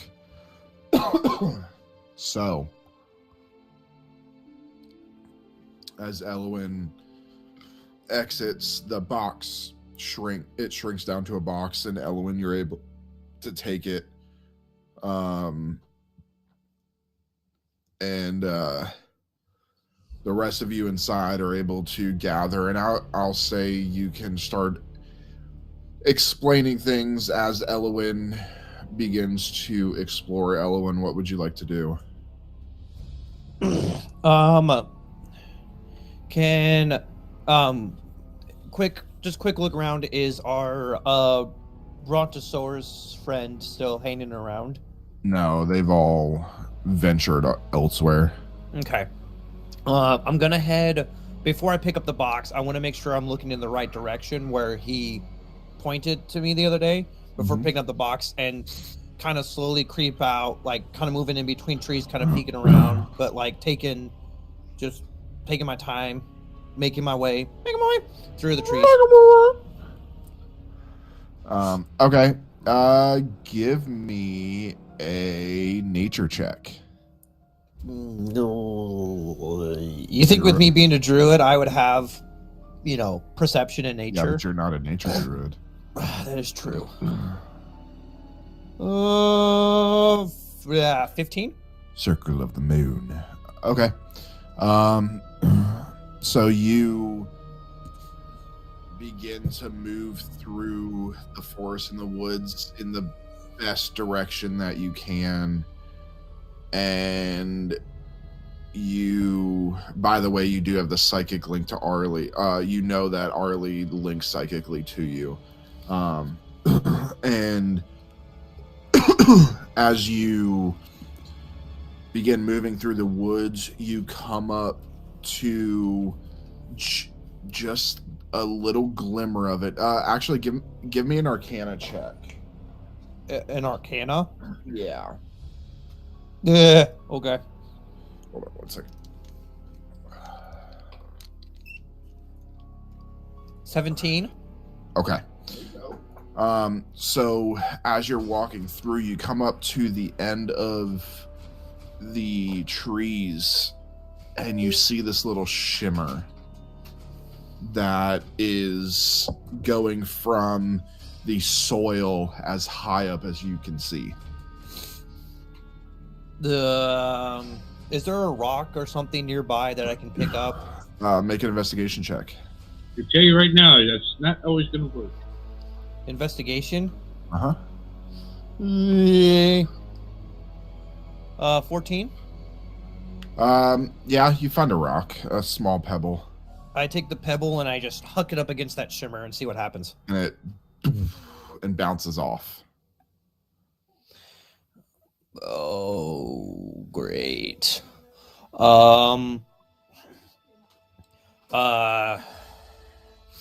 And do I get the sense that it goes all the way down to the ground? Like possibly, like if I kind of like part the earth a little bit and feel like it goes all the way down to the. I mean, it's going pretty deep. This is obviously of magical means. Okay. So you would get the sense that if you were to move the earth, that it would move with it. Okay. I'm gonna. And the pebble just bounced right off, right? Correct. If this is gonna suck. I'm gonna reach out one of my fingers and just touch the barrier. Does it bounce off? So you reach out and you touch the barrier. Give me a dexterity saving throw. I would say if you would like to keep the box held, it's with a disadvantage. If you would like to drop the box, you can do it regular.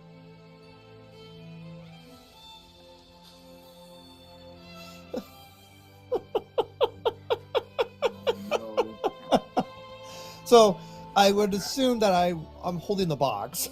Uh-huh. And I'm reaching out to touch the barrier. And, I love my dice. I do. I love them. However, that was a natural 1 on the dexterity Uh-oh. saving throw. Raven's Nest dice is no way responsible for any natural ones that are thrown by said players. Did I say I rolled a Raven's Nest dice when I rolled a natural 1? Ouch. Okay. To be fair, it was the Argos dice, and up until like the break, I was using the Force of Will dice. I mean the Argos dice will they'll burn you in the end. Yes, it roasted. That's a lot of dice, y'all.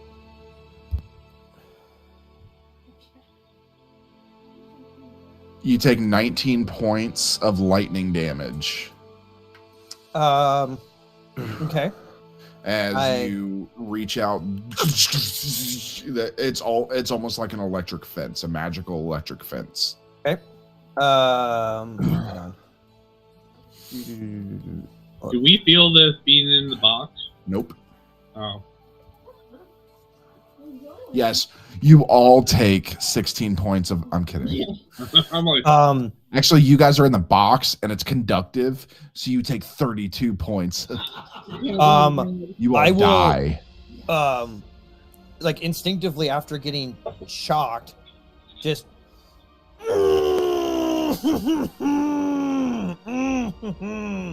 Now pee on it.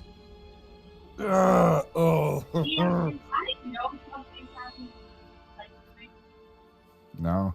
All that psychic link does is allows you to communicate psychically. And I'm going to do I see the shimmer? Like, am I able to kind of see, does it form like a line or does it start to curve off? Like, what I'm trying to find out is if are we like behind a wall or are we kind of in a dome?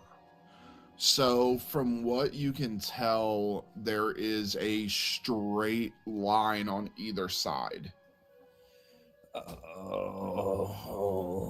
that you could follow if you wish. Okay. If I look to the left, can I make a perception check? If I make a look, even if it's 2, to see what lies on the left or lies on the right, or is it going to be the same looking both ways? They both look the same. Okay. I'm going to head off on the right and start walking along the barrier. Okay.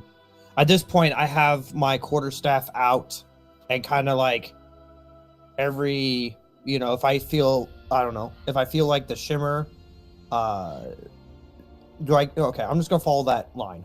Okay. So as you begin to walk the line, I walk the line. You come up to what looks like a archway. There's a stone wall that has that same shimmer in the middle of it.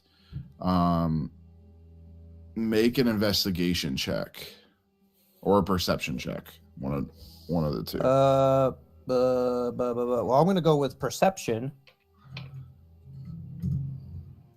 And that's an 18. Okay. As you look at this stone archway, you see there is a small little button on the edge of, like, on one of the walls of the archway. I see the button. I'm going to look around, and do I get... can I make an investigation check to see if there's any footprints around, like Sure. anybody recently? That's only going to be a 10. From what you can tell, it looks like your footprints are the only ones.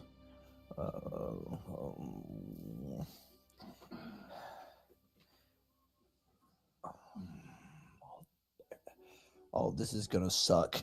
And I'm going to put the box down. And I'm going to push the button. After touching the wall, I am like, okay. After touching the wall, I am very hesitant to making sure that I don't harm anybody that might be in the box. So you set the box down and you hit the button, and you hear, "Boop." And a few minutes go by, and you hear, hello, who is it? My name is Elwin. What are you doing in one of my enclosures? I couldn't tell you how we got in here. We just we got put in here. Who is this? This is the owner of Dinotopia, Charlie. Charlie? Like your name is Charlie? It's a pleasure to meet you. Yeah. Still trying to figure out how you're inside my enclosure. We just checked it 2 days ago. Do you by chance know if there's any other magical means that you can get inside the box? Like a machine, perhaps? No. We turn off the wall and we turn it back on when we need to go in. Listen, I can only tell you a magical box brought us in from our place and brought us here. I couldn't tell you how we got in here. You know what? Just get out of there and come to my office, and you see the barrier go away.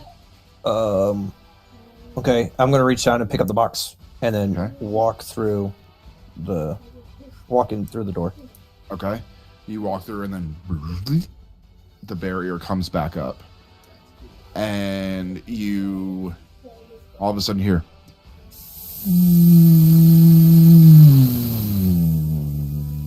And coming from off to your left, you see what it's almost like this.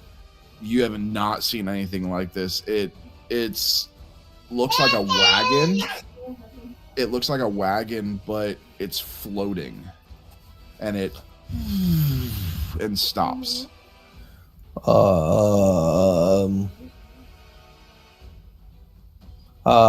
I grab the box and I take put on one foot on the box and then one foot on the other box. Okay. And you get in the wagon, and all you hear is, "Hello, and welcome to Dinotopia. Please keep all hands and feet inside the cart at all times." Knowing this, I'm like, okay. And like I put the box right next to me. And the box is screaming because everybody wants to get out. Right. And I keep my hands and feet inside the cart as I'm waiting for it to see what happens. Now departing. And it begins to slowly move. It's going maybe like 5 miles an hour. And you, as it's going through, it's following a path. And you begin to see that there's when the Brontosaurus was talking about a pod, he didn't mean like his group was a pod. He meant that they live in an actual pod. You're seeing all these different sections, and you realize that this place is a place for people to come and see these long extinct creatures. And you begin hovering through, and you hear as you're making your way through, you hear, if you look to your right, you will see the terrifying Plesiosaurus. And you see out of the water this large crocodile whale kind of creature comes like peeking out of the water before splashing back through. And what looks to be a lake must be, from the size of this thing, must be a lot deeper than it looks. You as you continue to move, if you look to your left, you will see these small creatures of the Minmi. And you see these small, cute little dinosaurs that are running around. They are, in for reference, they are they're Ankies. They're mini Ankies. So they're running around just go ahead. No, I'm looking at all of this, by the way, taking all this in. Then you come up to what looks to be a large opening and this huge dome, and you hear, and to your right, you will see the apex predator, the Megaraptor. And this, you see the stomping as a large, almost iguana lizard is dropped from the roof, and this Megaraptor scoops it up and chomps it into bits and almost swallows it whole. And you keep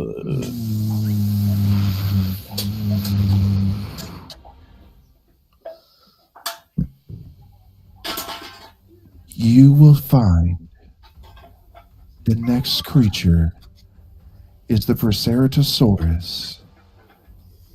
This creature is the earliest known relative of the Tyrannosaurus. And you do see this large T-Rex-like creature that is absolutely gigantic, and he actually has a little bit longer arms than a T-Rex. And it's just moving through, and you're as it's stomping through. Sam. Oh. And you, as you're coming up to the end, the final thing, which would be what the people at the beginning see. On your left stands the apex predator, the Majungasaurus.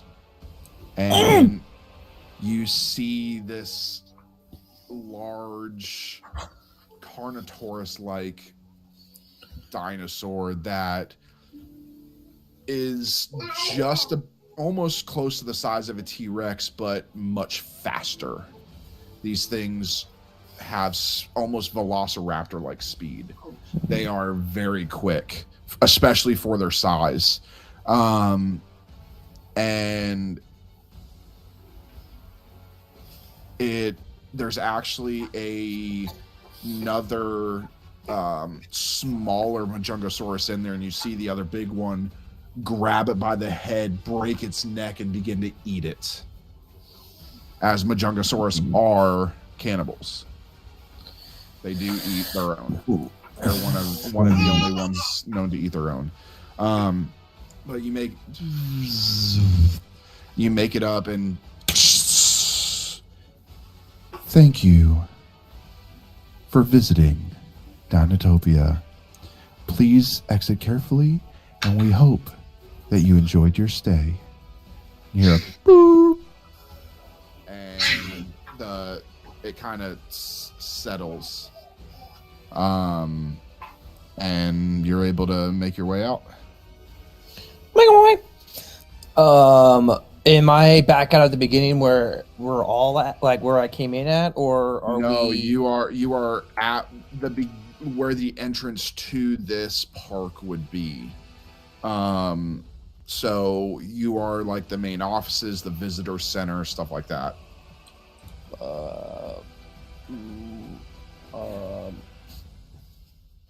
I'm going to make my way to find the main office, as whoever it was wanted to make sure that I was trying to speak to them. Okay. I would say there's as you walk in, you hear boop. Yeah, just take a right, a left, 2 rights, and then a left. And you'll be to my office. All right, I'm going to take a right, a left.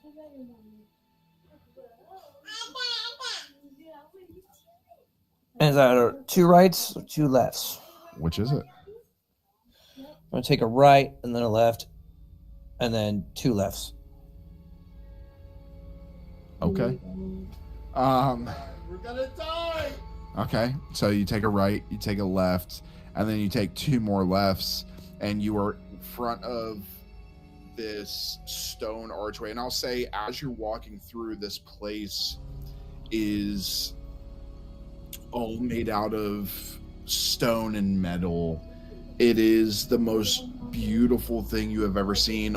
It's constructed very similar to the keep in the way it was all designed.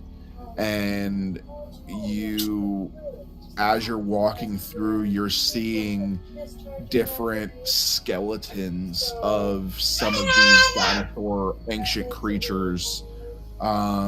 You actually see the skeleton of what looks to be some type of aquatic creature that is bipedal.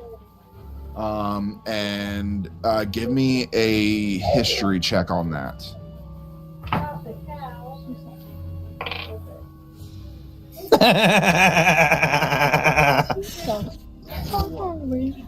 You said history, right? Yeah. That's a 5. That's okay. You recognize this form enough to know that this is a Locatha. This is the skeleton of a Locatha. Oh, man. Belvis is not gonna be happy about that. You get the sense that wherever you guys are, wherever, whenever, you don't know what's going on, but you get the sense that Locathas don't exist. And as you look down, you actually see there's a plaque. But the plaque doesn't say anything. All there is there's a button on it that like you would step on. I step on it. Here we see the skeleton of the bipedal aquatic creature known as the Locatha. They have been extinct for 10,000 years.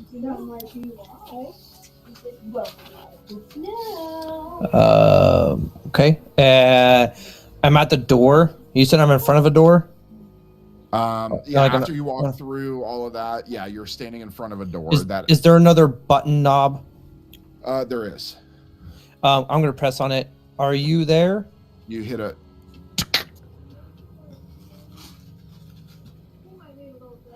Access denied. Dang it. I'm gonna go walk back, take 2 rights to get back to where I was, knowing that I was right and left. And I'm gonna take a right. Okay. So you're going all the way back to the beginning. I'm gonna go all the way back to where I know, because I know the first part was a right and then a left. So I'm Okay. gonna go back to the part after the left, Okay, so you And take then- a right, then a left, then what? then a right. Okay.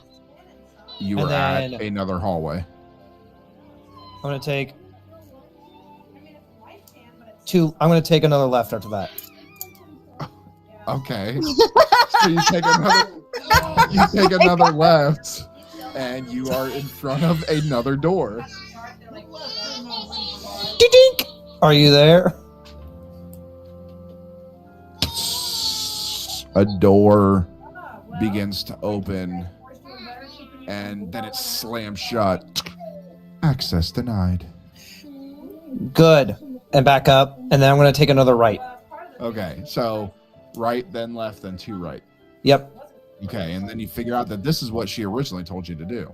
Mhm. So you get there, and there is a large archway that has a door on it. And as you're looking around, you see that on the floor there are actually signs that pointed you to the office. I tell everybody, and they don't believe me, but let me be out my nature. They said, "Oh no, this is fine. This is fine." Halloween. Are you talking to yourself? Yes, I'm talking to myself. Um, I can don't you want to get just- into dynamics. Can you just come into my fucking office? I just And the walk in. door opens. I didn't knock first. Wow, you're a furbolg. Yeah. And you look and you see what you know to be Charlie, the elf drow girl that's you. Hold on 1 second, guys. I lost my headset here. Give me a second. Please stand by. We are experiencing technical difficulties. 1 second, guys. Sorry.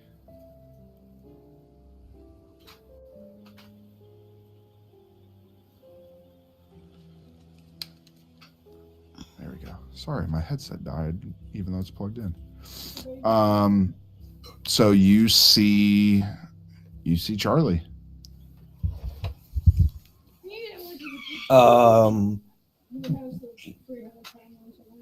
You said your name was Charlie.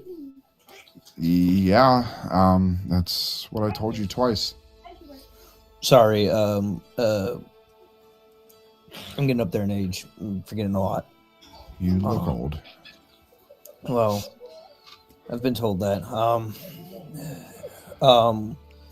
Hey, listen. I don't know what to tell you. Me and the rest of the party, that are in this box. We got here.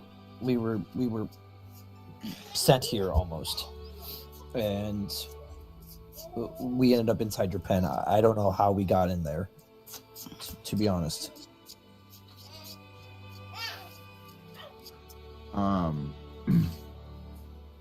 I don't know either. What the fuck is that you're carrying? Why are you carrying around a crate? Well, like I said, the rest of my party, they're in this box. In the box? What the fuck are you talking about?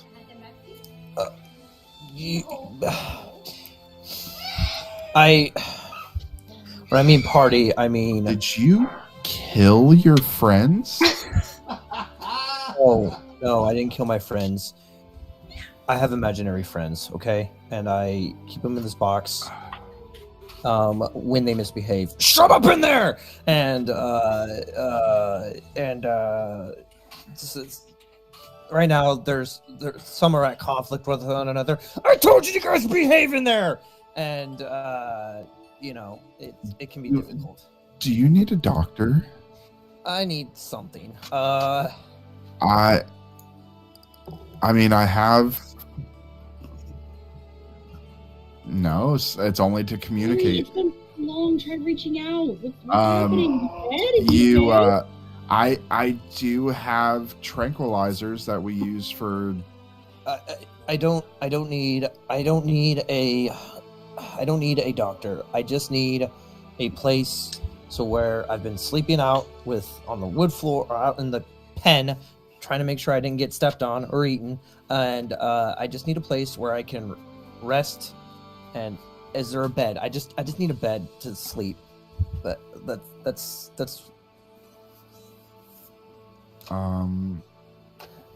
Sure, I guess. I'm gonna try to leave the box. The box is not on the ground, God damn it. which means it can't be left. I start banging on the damn door. Yeah, at this point, we're starting to get worried. Okay. I told you guys to shut up in there, And Elwyn, you can't feel anything. Okay. God damn it. Let us out.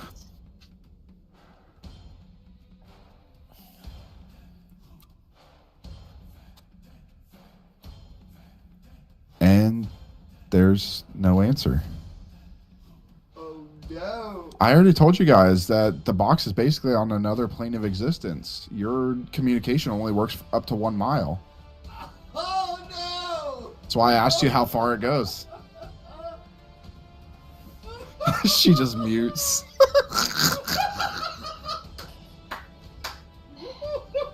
Yes. So, I am so down for this.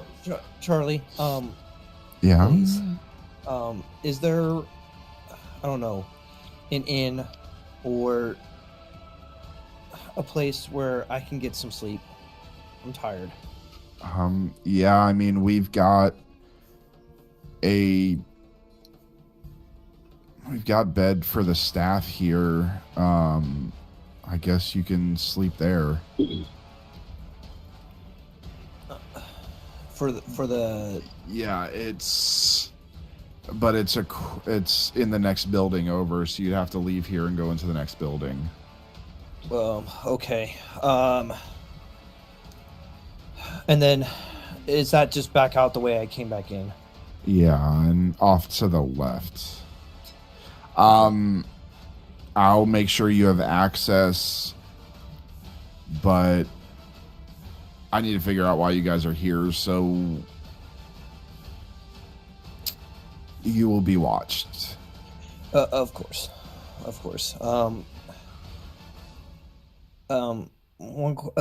I'm a big believer in nature. In my room, is it okay if there are I just want peace and quiet right now. And yeah, I just need peace you and can quiet. sleep outside if you want. It's outside and involving the dinosaurs. Right outside, right next to one of the bathrooms, there's a small little area that we let people use for their pets to go to the bathroom. That's a perfect place that you could sleep. On second thought, a bed with a room. Is it just like a bunch of beds in a big room, or is it like separate rooms? So I'm not sure what kind of inns that you go to all the time, but I've never met somebody that needs something and is so picky. Sorry. It was a long night. And my brain's not in the right place, and the voices are getting to me. I just need a quiet place. Is there a quiet place where nobody's going to be interrupted or come in, and I just need to rest? A quiet place to lay my head down. Yeah, by myself. I've minimized the staff at this time, so the park's not really open, so there's nobody really here. except for my brother, but he doesn't ever sleep in there. Your brother? Yeah. Oh. Anyways, yeah, go out there, and there's a bed out there. Hey, thank you. Thank you. And I'm going to go lay down. Okay. And try and piece together what exactly is going on. Okay, so you're leaving everybody in the box. Mm-hmm. Okay. We heard that. Okay. Inside the box, what are you guys doing? I'm trying to figure out what the fuck is going on. Trying to get out.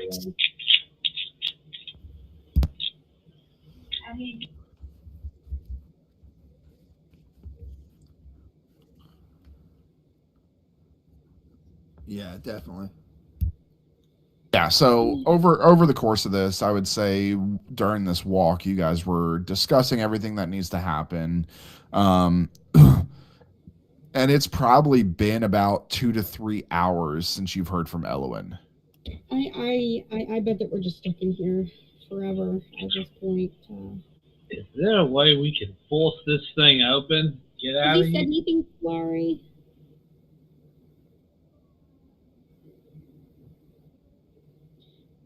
You guys couldn't exit? This would be a really shitty way to lose again.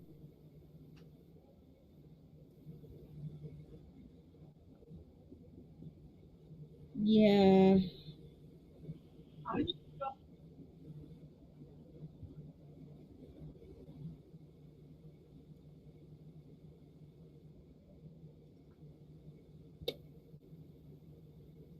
Sure, you can.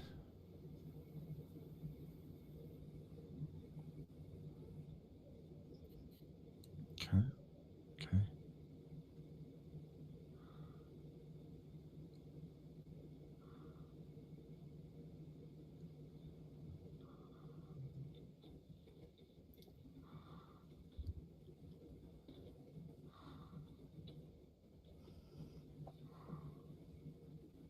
It's called prayer.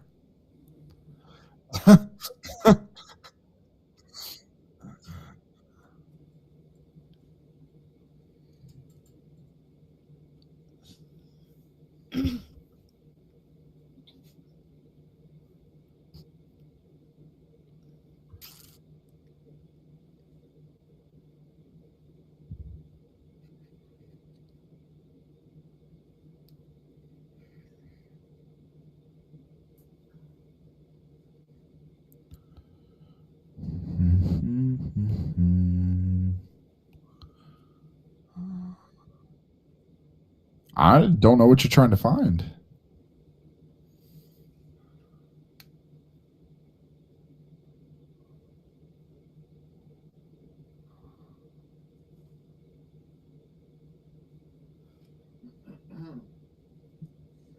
What name are you trying to find?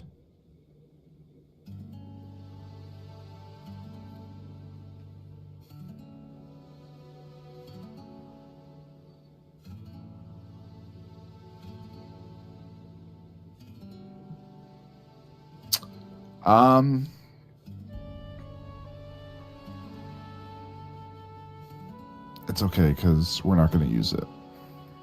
We're going to not use that name.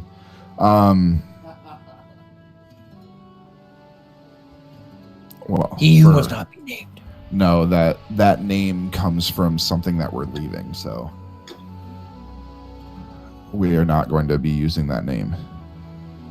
But go ahead.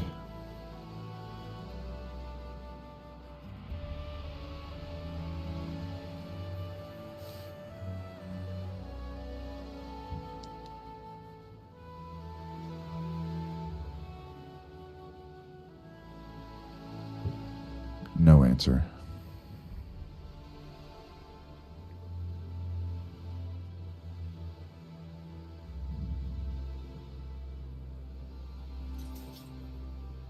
answer.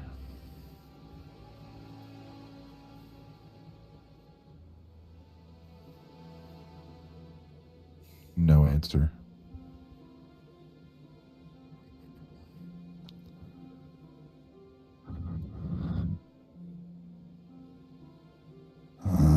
No answer.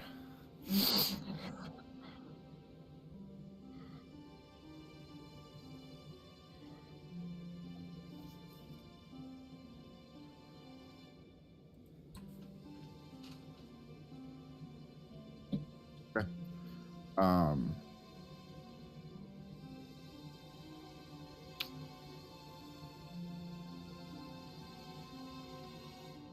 All right. Elowen, what are you doing?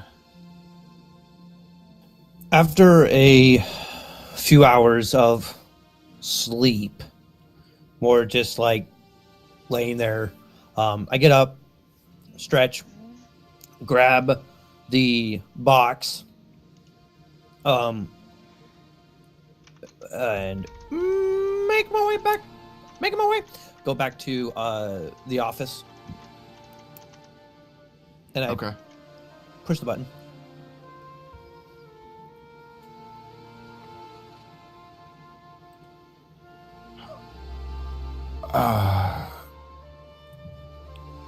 Yeah, come in. I walk in there.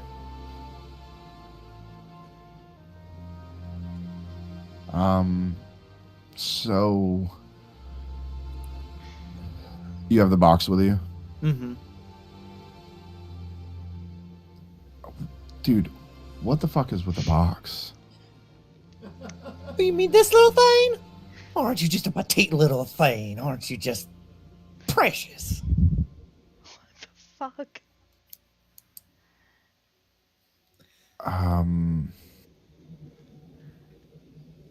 She kind of leans back and hits a button under her desk.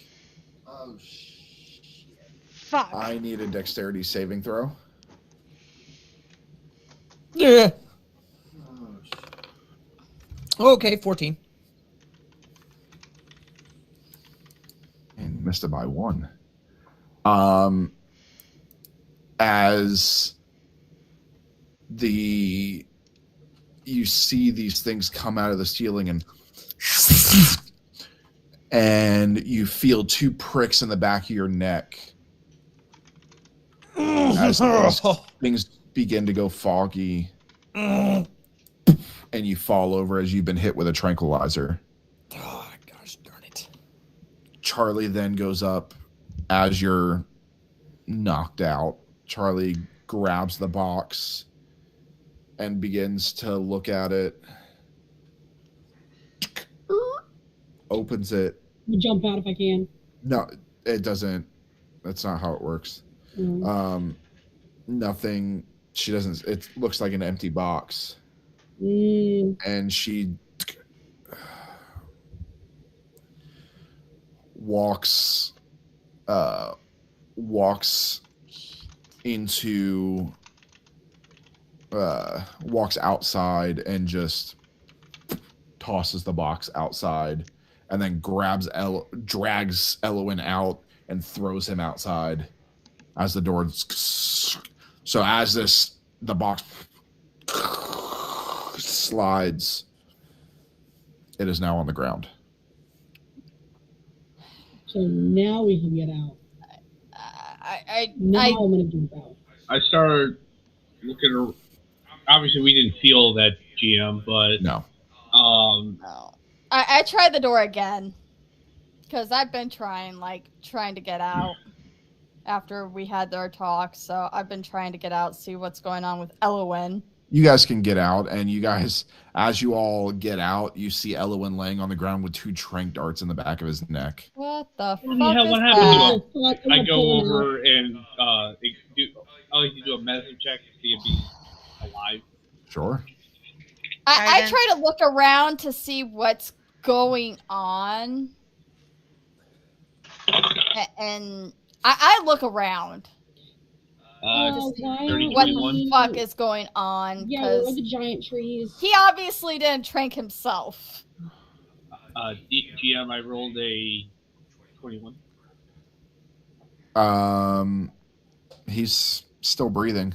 GM, can I look around and see if I see anything that could have possibly caused him to be tranked out? You can see the trank darts in him, but from out here, no, you can't see anything out here. But you guys do see this large building. How the I knock on the bloody hell are door. we? And you hear, who the fuck are you? DM, can I Wait, cast who's that? Bakira. Lesser Restoration on Elwyn to see if I'm that works? Bakira. We were in the box and we've been trying to get out for a while now. Yes, you can, Arlie. Yeah, he wouldn't. Can you tell us where the fuck we are? You're in Dinotopia. Why are you guys in my park? Dinotopia? You were Dinotopia. you were in the box. I looked in the box. Yeah. Sorry, what is Dinotopia? Am I awake at this point, or am I still asleep? What? Yeah. I would say you're starting to wake up. Dinotopia? Arlie's casting Well- lesser restoration on you. Oh, what? Guys, we need to. Why'd you Oh, get hey, to Elwyn, thanks for letting us out. Somebody smack that fish man! Like, real time for your games. Oh, put a sock in it. You put a sucker. I pick up the box. I'm like, yeah, this isn't an ordinary box. Bakira, shut up! Shut Why? up! Hey, Why? Elwyn. Tell me Relax. why. And as that happens, you see the doors open, and all of you for the first time see Charlie. That's why! My mouth is escaped Charlie? There's not Charlie! Charlie! There's What do you mean not, that's not Charlie? there's not Charlie. Guys, there's a reason why I didn't contact you. There's a reason I didn't go back in the box. What the fuck? That's what I'm saying. Why What? do you guys keep saying my name? What a year is it? Charlie, it's us. It's What year do you think it is? I asked you first. What year? Okay, I'm dealing with crazy people. No, What year did you guys come from? 640 BZ. Yeah, it's 640 BZ. guys, What? we need to go. We need to go now. The fuck? Oh, shit. You are Is not our Arlie- Charlie. DM, No. am I able to put this together because of what I've learned from like the Hag's journal and stuff? What do you think has been put together? Parallel, like the parallel universe thing. Make a history check. Oh crap! I'm casting With guidance. advantage. I'll give you advantage because of the journal. I'm also casting guidance on myself.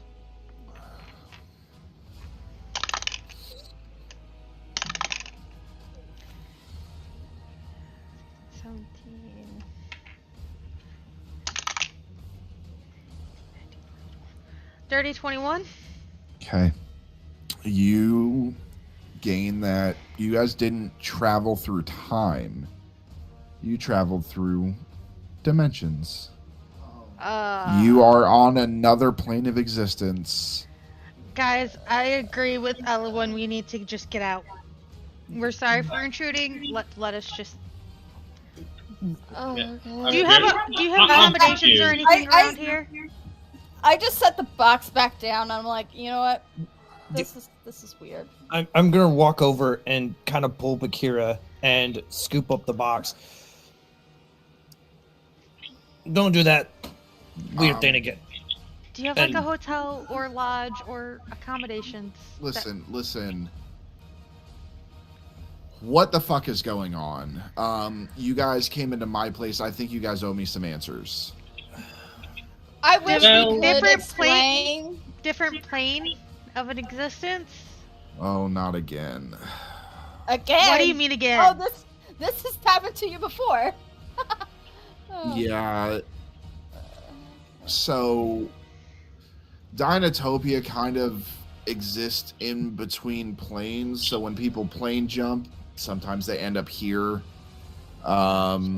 Usually they come here with they're fleeing from something, but I've never seen somebody come in a box. Can I see that again? And reaches out for the box. I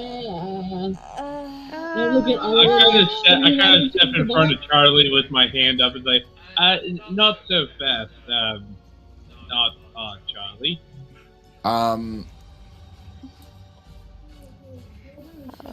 And Charlie looks at you and then goes, No. Whoa. I'm not trying to do anything. It's just that box is ours. I just wanted to see it, but if you want to get a little standoffish, I'll just call my brother, Rohan, and you see Rohan. I recognize him, right? You do. I'm pretty sure. Bakira does. Did I? Shit. I know Arlie wouldn't at all. Van does. Belvis, you do not. My brother? Speak a Rohan? And you do see a drow. And yes, Rohan is a park ranger. Wait, give him a look. So, okay. So somebody Charlie, who are these people? I don't know. They said that they just appeared here, probably like the last ones that got here, but they came in this box thing, apparently. I'm sorry, who's the last one? They came in a box. It's a long story. Can I see? Looks to Bakira. You obviously seem to be the leader. You're the only one with your head on your shoulders. Can I see the box, please? I grab the box and I show it to, and I actually hand it to Charlie. I'm like, look, the other you that we know made that for us. The other me? Yes, the you from different our world. Plane. The you from our world made that for us.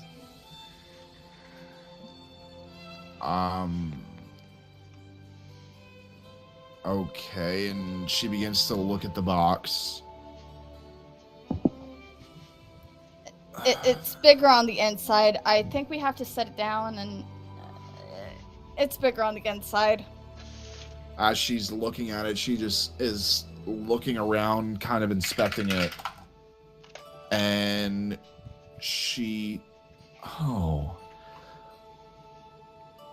I'm a genius in all dimensions. I wouldn't be surprised by that, honestly, knowing you. I'm going to skid around to be beside Charlie's side, watching the group. Hands on my swords. Let me guess, you guys came here and now you have no fuel to get back. Yeah, that is. What is being used to fuel this? Blue? Or I don't remember. Don't know? Blue crystal, maybe? Our Charlie was the one who was kind of in charge of maintenance. Oh, it's probably that crystal we had from. Yeah. Yeah, that goes boom if you throw it. Yeah, guys, what's the name? I don't remember off the top of my head. Check your notes. I'm checking, but I don't see it.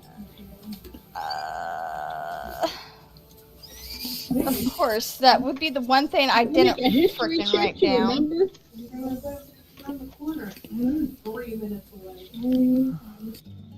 That's the one thing I didn't write down. Anybody got it in the notes? No. You guys not taking notes? No. Sheets upon sheets of notes, but forgot to read it.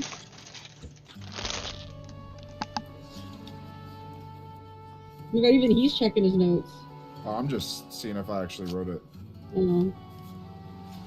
I designed the stuff. Because I'm pretty sure I wrote it. I did. It's right here. Van, would you like to make a history check? See if you remember. Did you find it?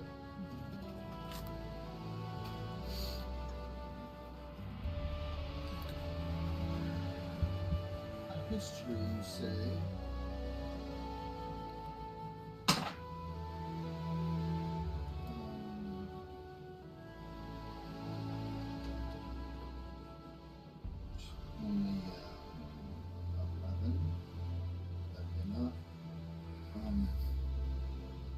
It's written diagonally. On the left side. Austria. There you go. Austrium. Yes, and I do have it in my notes somewhere because I remember right. Yes, it is Austrium. Austria. So yes, you guys are correct though. Austrium is what powers this. And yes, Austrium is that gem that is highly explosive. It's what's powering the airships. Do you? In my, because I took Belvis. Remember Belvis was going to take it? Mm-hmm. It's Austrian? DM, I will, as they're saying that, I will pull that shard from my bandolier that I have, my vest, and just kind of twirl it in my fingers while I look at Charlie. Whoa. You guys have Austrium too?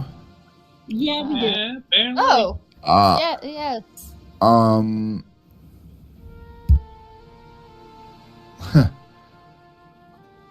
Austrium's kind of what runs this whole place. Oh. Yeah. Means you got some stats? Interesting because where we originate from, it's plentiful. Charlie, should we really be telling them what powers this entire complex? Listen, if they wanted to take over, they would have done it already. They wouldn't have gotten far, but they would have done it already. Look, we're just trying to get back to our plane of existence so we can stop it from being destroyed. That's all we're trying to do. Listen, so yes, we have Austrium. However, my reserves are running a little short. I have more, but it's in an abandoned part of the park. How far from here? Why is it abandoned? You're not planning on. Yeah, so we call it the no-fly zone. When we were adjusting the park, some of the bigger dinosaurs destroyed some of the walls before we could get the barriers in place. And there's this large cave, and that's where we stored all the Austrium, and we haven't been able to get to it since. So The dinosaurs are still out. What sort of dinosaurs?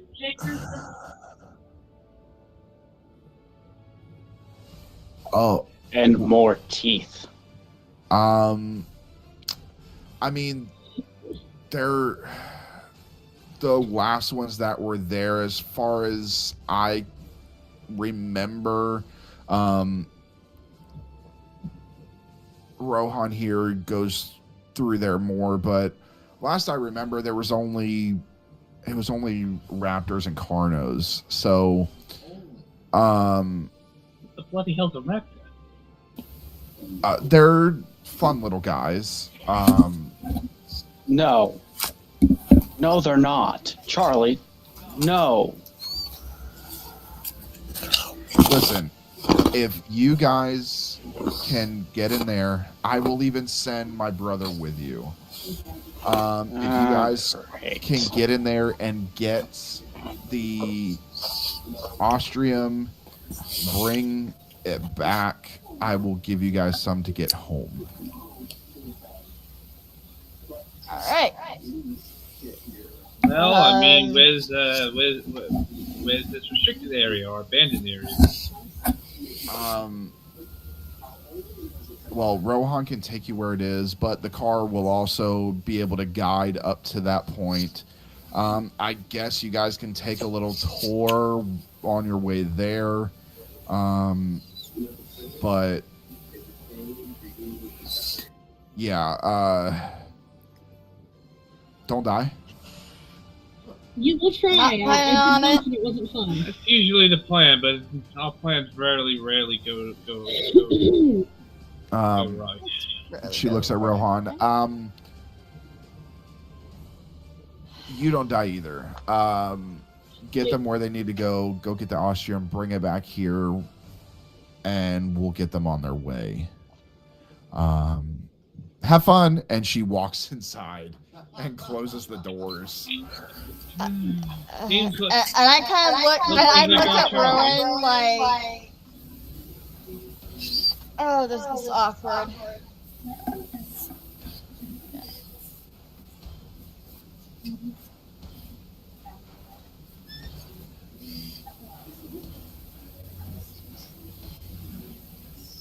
Because she is a sadistic sister. It's not fun. It's death before you even see yourself. And I will say that this Yeah, Rohan. would they know what a dragonborn is?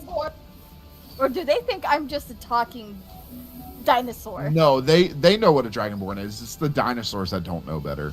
The dragonborns exist here. But I will say, just so you guys know, this Rohan looks a lot like the Rohan you guys know. He just has a darker skin complexion. It's more gray. He is a drow now. And I'm just kind of like, oh, this is awkward. This is so fucking awkward. Okay. You're not the one having to take your asses to where we need to go. I don't even want to go. Well, then let's make this But quick, shall we? No, let's not. That's how we die. Well, I mean, Let's make this smart. Anyway, so when I had to come here with or without our help. Okay. Well, let's just go. Let's just go. Since you know this park, Rohan, let you lead the way. I'm just gonna sigh and start heading out to the cars. Okay, so I'm gonna give you guys the option. I'm sure you're gonna tell me which one you guys want. I know which one you guys want, but you can either walk there or you can take the tour. Take the tour. I vote take the tour. I figured. That's why I designed the tour. Okay. Okay, Arlie can walk by herself. Arlie can walk by herself while everybody else takes the tour. I was like, I would walk. Split the If party. Arlie, I was gonna say, if Arlie doesn't want to go, I would. We can totally split the party, and you can walk through the jungles of dinosaurs Or you by can go in yourself. the box again. No, we are not splitting the party. You two can go in the box. I'll put it in the backpack, and we'll take the damn tour. No, I would. All right. Everybody can take the tour. All right. Everybody gets in these large cars. Rohan, you're in the driver's seat. These things are self-driving, but they can be driven themselves for when a park ranger needs to go off the beaten path. Hope you guys like my park ranger pun. Yes. Because Rohan's a ranger. Eh.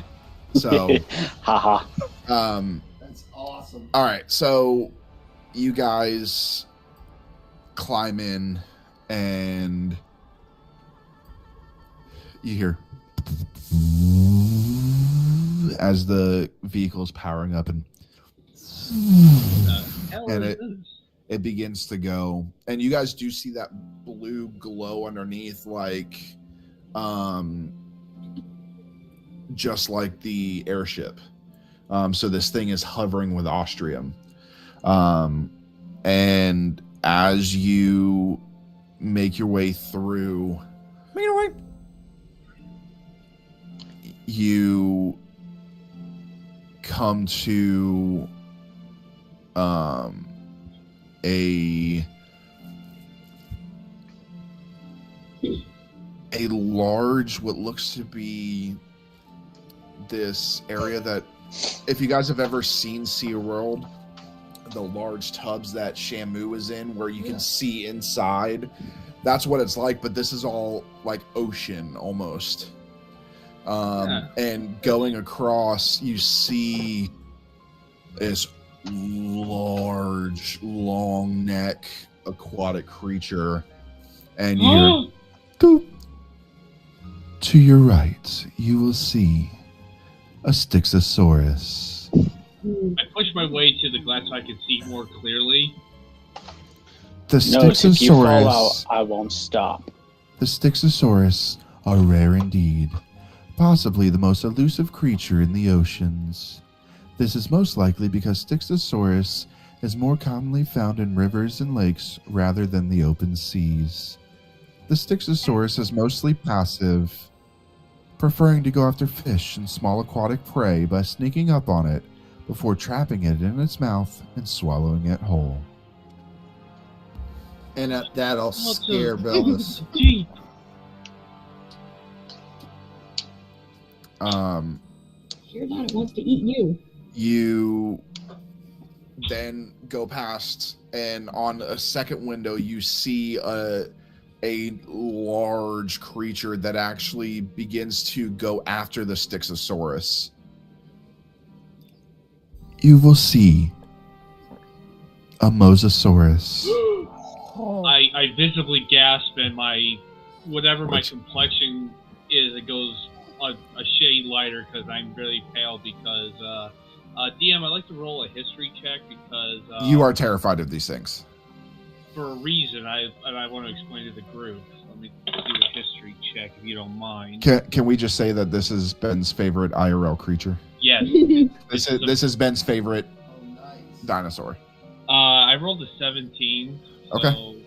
I kind of like I'm like, you can see my arms are shaking. I just like, it's them. Then I kind of looked at it again. This guys, it's a Leviathan. My grandfather used to tell me stories long ago in the deep, when my people first came to the western seas and the deepest reaches, that supposedly there were monsters, something called Leviathan, that would hunt us. They were long gone by the time I was grown up, but most didn't even believe it. I never believed it. The Leviathan. I'm just so glad that it's and- in there and we're out yeah. here. You hear this is the Mosasaurus. The oceans of the dinosaurs' times were full of many large creatures, but few were as fearsome as the Mosasaur. This 50-foot-long reptile has the blubber of a whale, 4 powerful flippers, long, strong jaws, a second pair of teeth within the throat, and a long, powerful tail topped off with a dorsal fin of cartilage, much like the tail of a shark.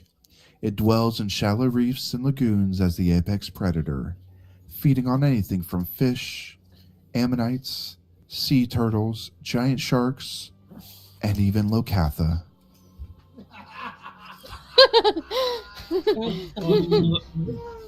I just kind of very carefully sit down and it's like look to Rohan and I was like, please tell me we are not swimming anywhere near those things. I don't plan on swimming. Thank you. As Bellis, you guys begin Bellis, to, I hate to break it to you, but you are the last remaining Lokatha Wait, what? on this in this world. Wait, I looked at Ron. What does he mean? The last Lokatha. Rohan, you know they died 10,000 years ago. You've all been dead for 10,000 years. How? What people? What? Well, Go dive in that tank and you'll find out. Did Sophos bring back the bloody Leviathans?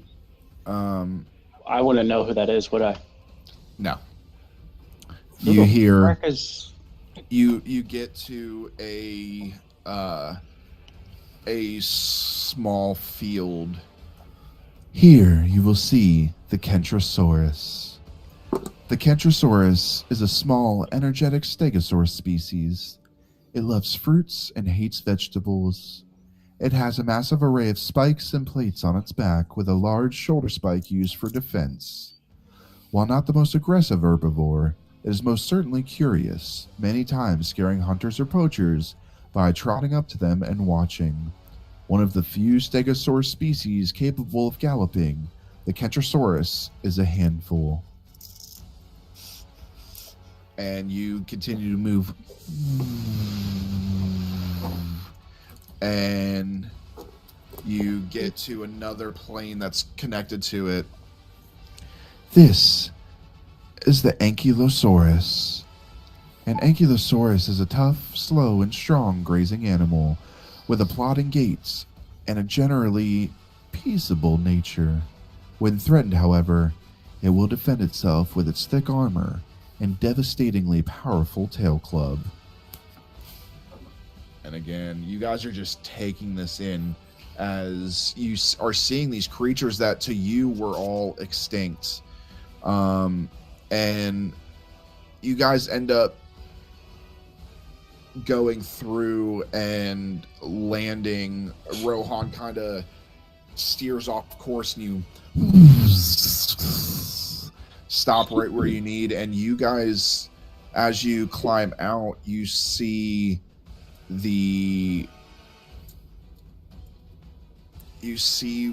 this wall that's kind of crumbled in, and it is all a junglescape as you are going. You find yourself on a path, and this junglescape, it's kind of some of the trees are missing, and there is a pathway that runs through, and you can see a cave off in the back. I take it that's where we gotta go? Alright, you don't want to die, don't talk too much. This is not me being mean, this is me telling you to be smart. This is gonna be slow, we're gonna be smart. And if need be, I will use you all as bait just to get back alive. Friendly. I don't say anything, I just do this. So I'll say you guys can get through the jungle with no problem, and you come to the entrance of a cave. And I will say in this, the cave is the portion right here.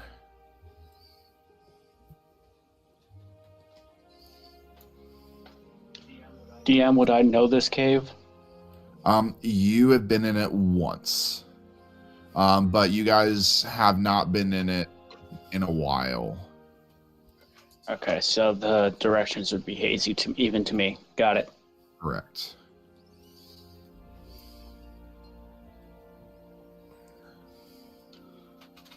All right.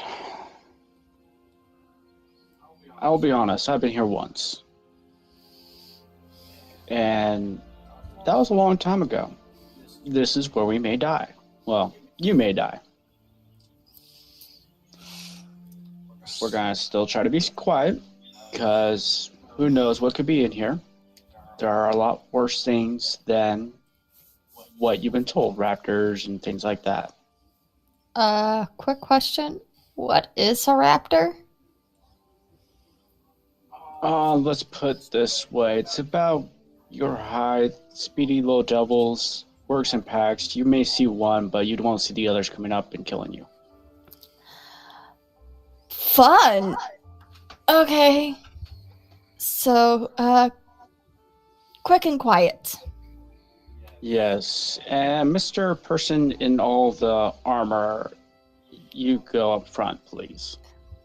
Should be Belvis. You'll come up here with me. You talking to me? So we've got Belvis and Rohan leading. I draw out the dagger of the Overmage. Yeah, not the other sword. Not the other. Shut the sword up. And it echoes throughout the chamber. Well, I didn't pull that sword, so it shouldn't have said anything. It shouldn't have said anything. I didn't pull the sword of quack. I didn't pull the sword of quacking out. I'm really gonna find that problem. Okay. Gonna look to the others and go, which of you is good at spotting things? We lost.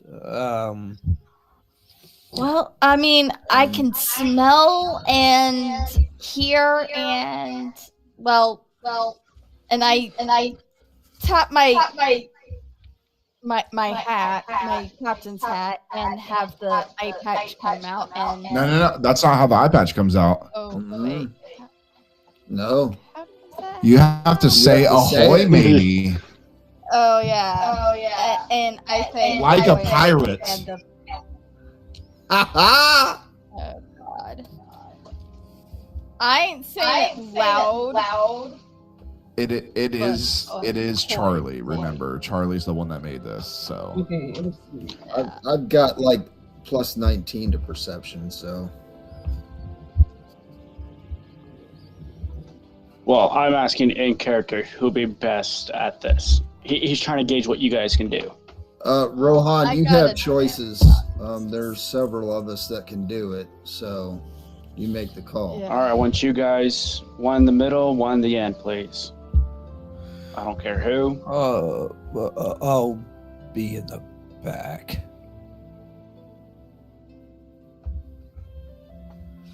I'll take mid.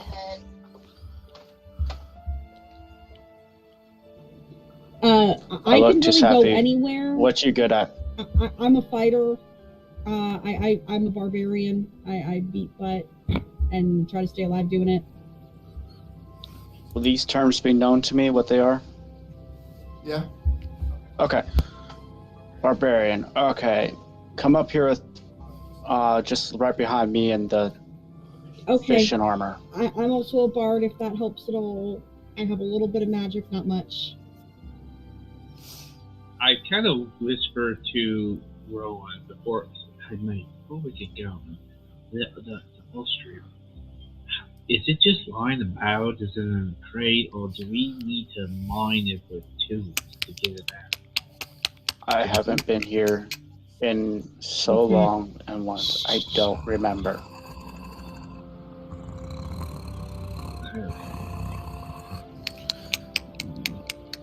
I put my hand up and hold everyone, and then bring my hand down to show everyone to kneel. I do. Yeah, I do. I kneel. Hey,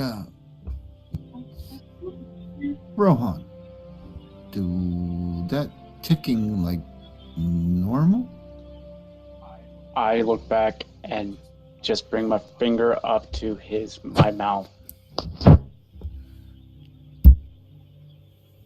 As I motion for us to go down this way.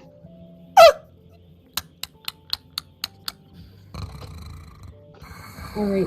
I follow Rohan Stealth. It's stealth over there. quietly. I sniff. I'm gonna sniff. Okay, make a perception check, Bakira. DM, is there like a lot of light in here or no? No.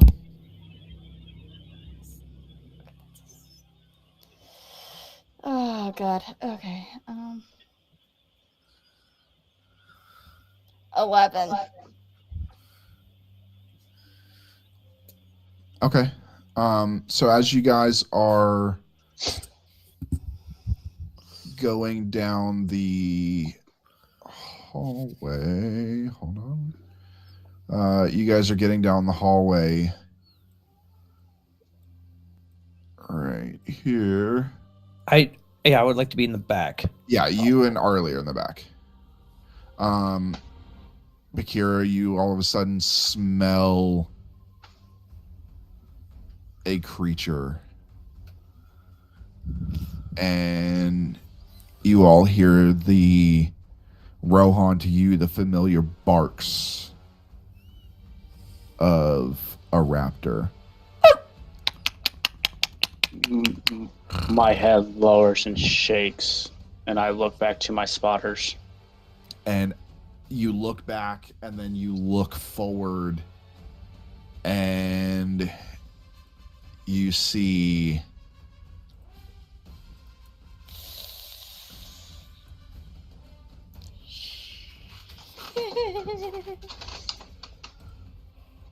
and this one's actually over here. You see 4 raptors make their way out, their toes clicking. Oh, shit. And with that, I need everybody to roll initiative. Shit. God, and I'm in the middle. And I just say, well, you want to know, here you fucking go. Okay. At least I got some really good rolls. I actually did pretty well. Well, it's just initiative, so you know. Oof. Yeah, but I'm like in between you guys, so I can't even really do anything.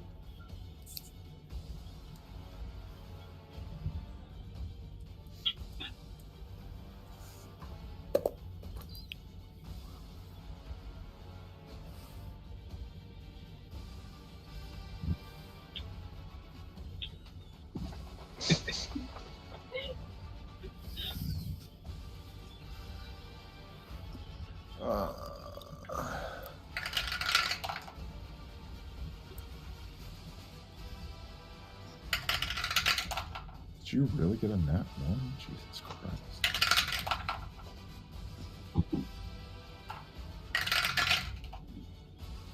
All right.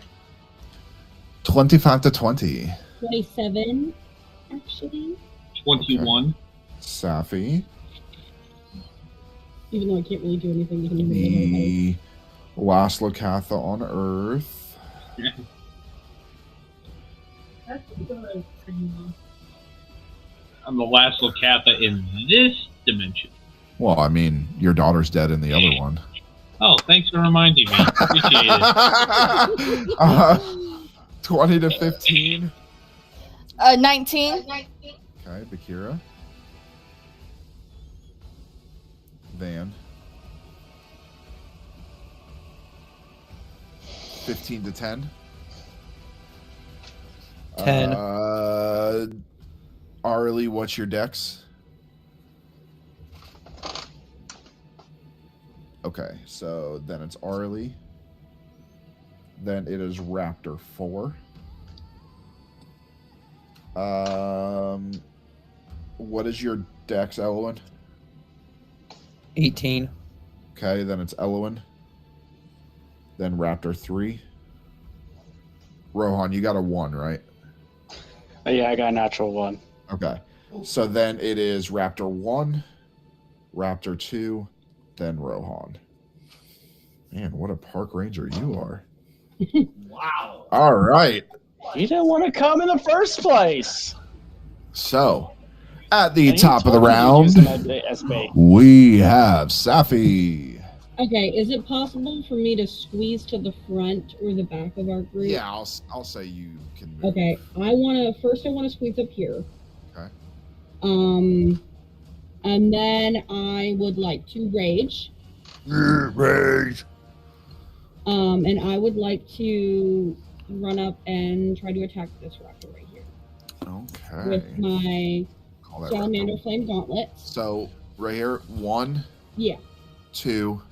3. 4. Okay. Just so you guys know. So Raptor 1. I'm gonna try to hit Raptor 1 with my Flame Gauntlets. So 23 to hit.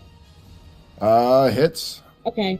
So it does 7 flat damage. Okay. And then I'm also going to use my Flame Blade, which does 13 fire damage. Okay. I'm going to swing again. Okay. And that's 28 to hit. Hits. That's a flat 7. Okay. And then I'm going to do Flame Blade, which is 15 fire damage. Okay, so you run up, you scream, take the gauntlets, you hit it twice with your fist, pull out the flame sword, take 2 large slashes as the raptor squeals and crumbles over. And then I'm just going to look over at the second one. Okay. What's that? And that's the end of my turn. All right. Belvis is up with Bakura on deck. Okay, so with my Dag of the Ogre Mage Sword, that's the only one I've got out. I see Raptor 2. That's the one right there, right? Mm-hmm. Raptor 2, and I kind of... yeah.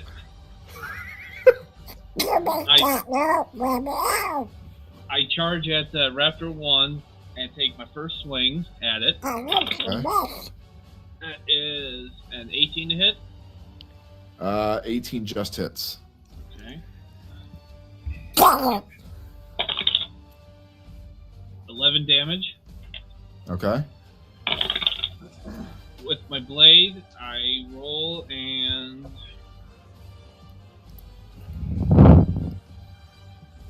swing around. That is a 24 to hit. Hits. Damage for that one is an 8. Okay. So you run up, take your sword, 2 quick slashes at the chest of the raptor. For bonus action, will I be able to pull my duck sword out? No. It takes an action. Oh, okay. Bonus action, I cast on Rowan, Shield of Faith. Okay. Rohan, you have a +2 to your AC. All right. Bakura, you are up with Van on deck. So you know what I'm gonna do. Bonus action wolf out. So you guys see Bakura, she grabs her coat and takes the coat off, takes the hat off, and then she grabs her jaws and rips them open. As they rip backwards, and out of those jaws comes the snout of a werewolf as she howls and bones break and she transforms into her werewolf self. When in doubt, wolf out. There are no bones in here, so calm down. And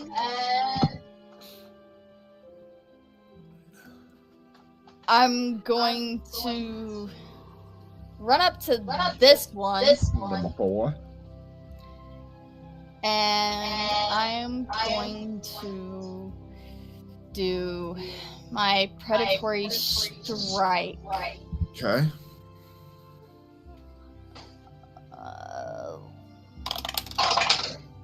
Oh, so close. 30? Miss. I'm kidding, it hits. The reason I said that was so close is because it was a 19 on the die. So 11 points of damage. Okay. And then I'm going to do that again Okay. for my second attack. Okay. 17. 17 misses. All right.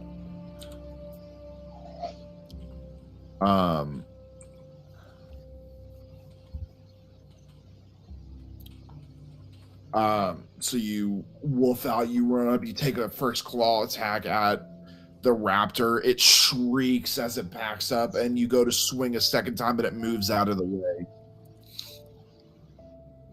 All right, that ends your turn? Yep, that ends my turn. All right, Van's up with Ari on deck. Okay. With my bonus action, I'm going to tap my wrist, activate the spider, but I'm going to keep it on my wrist for now. And I want to slide up in a position where I can attack that one. Can I do that from where I'm at, or do I need to move? You can get right up here and hit it, but you would be in melee range of it. You would have to either go this way past it here or come this way, but then you've got the other raptor over there. You know what? I ain't scared, and that's my woman. So I'm going right beside, and we're gonna kick some ass. Okay, roll attack. That is a natural 18 on the dice. That is. Oh, yeah. So, and that is initially 6 points of damage.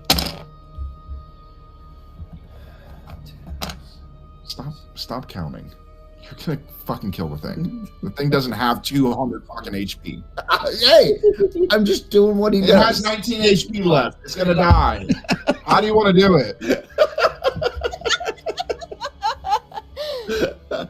You steal my glory, man. I want to. There's a hole in there for glory. Yes. Glory hole. Glory hole. Not that he really need to use it with the whole But Beyonce. we'll save that hole. Never mind. I'm going to run up next to Bakira and kind of slide up next to her, give her a little head nod, and stab the raptor. All right. Raptor shrieks and falls down with a loud thud. That ends your turn. It does. Arlie is up with Elowen on deck. Unmute yourself. Come on, Ben. Yeah, Ben. Why's that? Don't say it, because I don't. We will get banned. We'll just say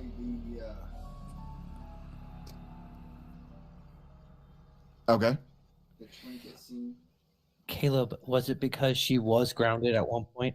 If no, it's because if you guys have seen Legends of Vox Machina, what happens to when what happens to Kiki and Vex is happening to Pam right now. when they see Trinket actually speak in the Feywilds. Haven't seen that episode yet. Miss. Oh. Ari's feeling it a little bit. Yeah, So no, you we need reach to out watch and these that. blades just completely miss.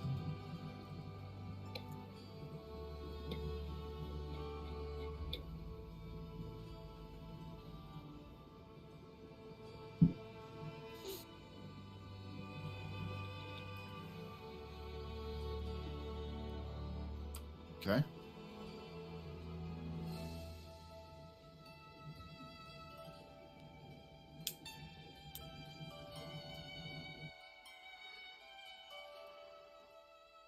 Miss. Kidding, it hits.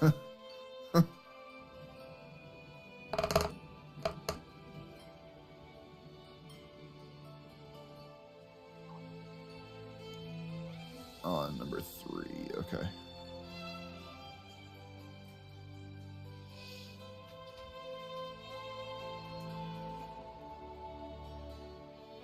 All right, so you reach out with the flame blade, and the raptor shrieks. Is that end your turn? Elwin, you're up with Raptor 3 on deck. Okay. I am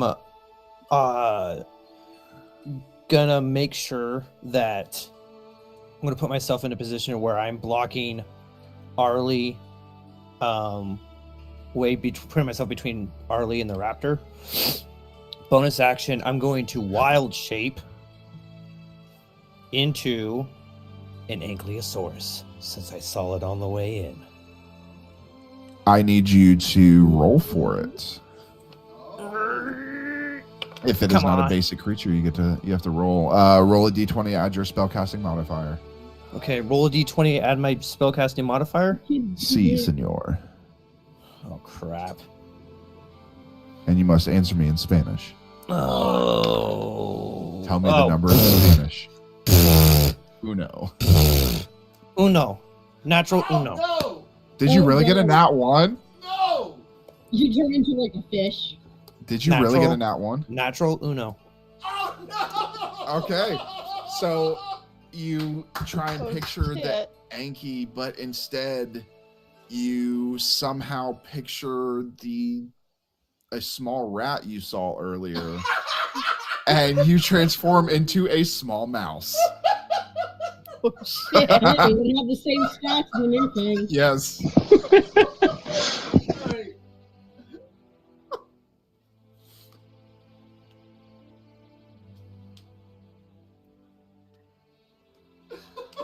I should also point out, this is out of character, that one of the diets of the Velociraptor this size Yeah. all rodent. Why do you think I picked that? It is a nat 1. Food for thought. Okay.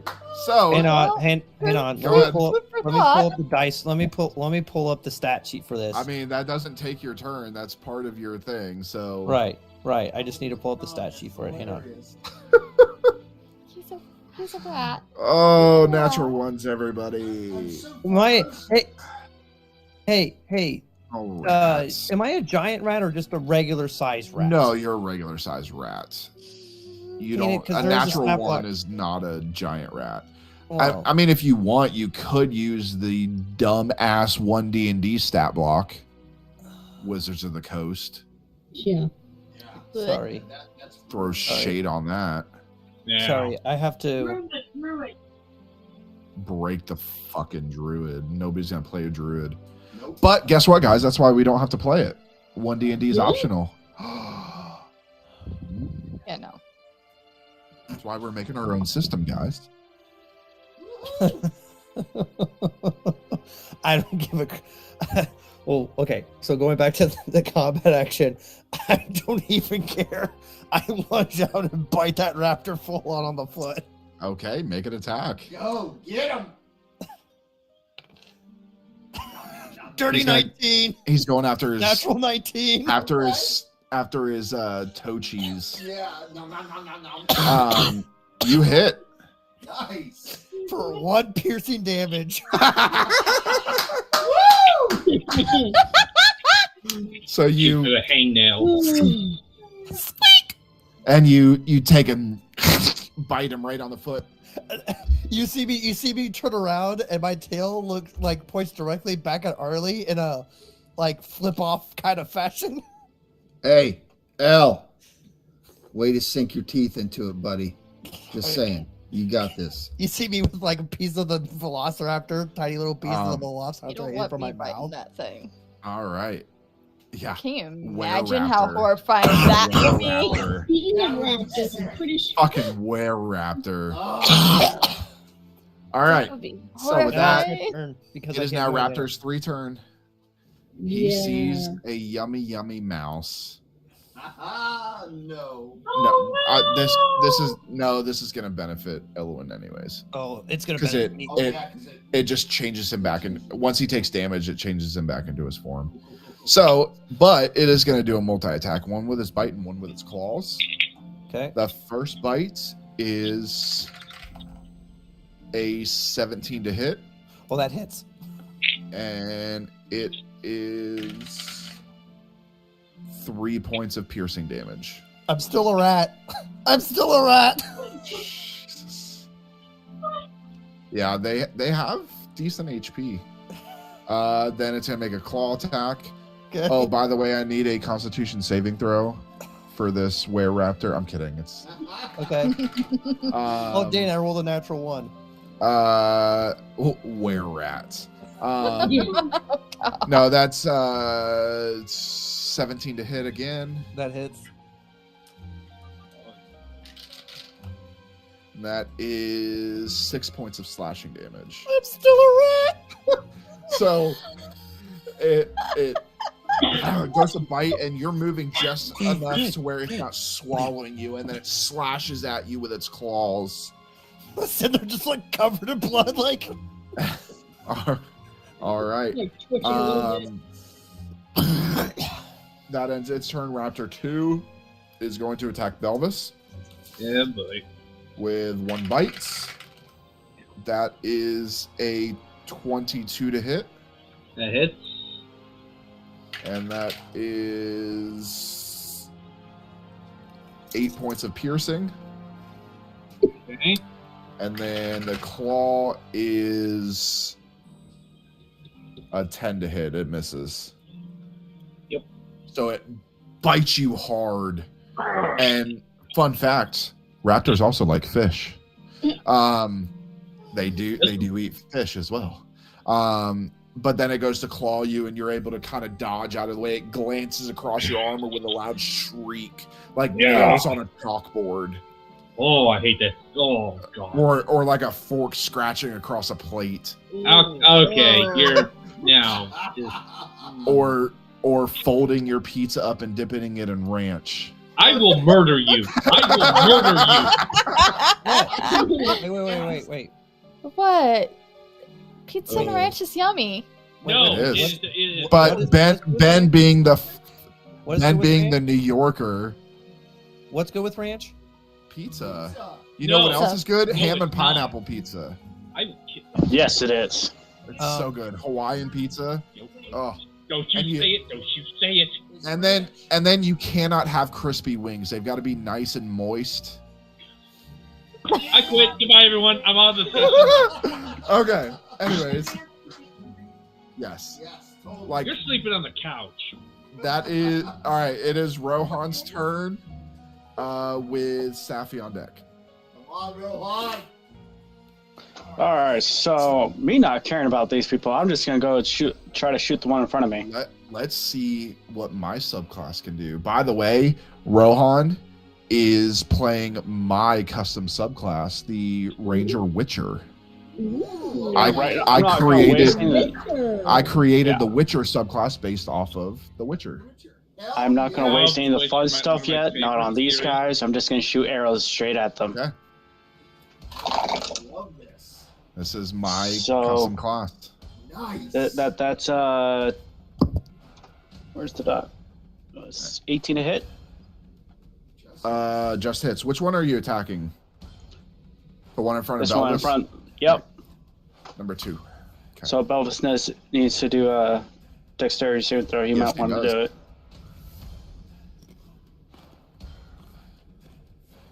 Come on. Yeah, I made this Witcher subclass a while ago, that's and a- nobody's used it yet. What's a 0 on a D8 mean? 10 on a D8. Oh, that's not. I rolled the wrong There one. shouldn't be a 0 on a D8. Yeah. GM, I Nine. rolled a 23 for my saving. 9 damage. I'm not wasting anything yet. I don't. I have a feeling I know what you're. Thing's still Oh. going. It's bleeding, but it's going. He's gonna take another shot at it. Okay. That is a 23 to hit. Hits. Another deck save, Belvis. Dirty 20. For 10 points of damage. How do you want to do it? He's just gonna pull one back, shoot it, see if it goes down, then just quickly pulls up, just going a little bit inch or closer to Belvis. Okay. It skims across Belvis's armor again, like Hey, watch it. like a fork on a plate.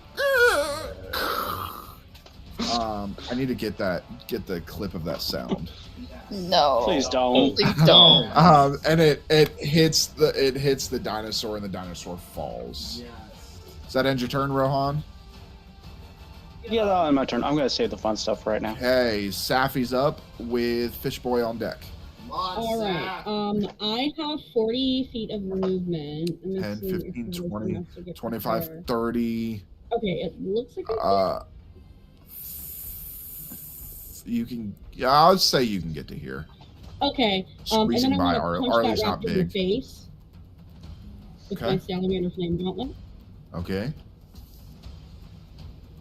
That is a 27 to hit, Hits. and that's 7 straight damage. Okay. And then I'm gonna do my flame blade on it, Okay. 10 fire damage, Okay. and then I'm gonna hit it one more time. That was the wrong thing. Remember that.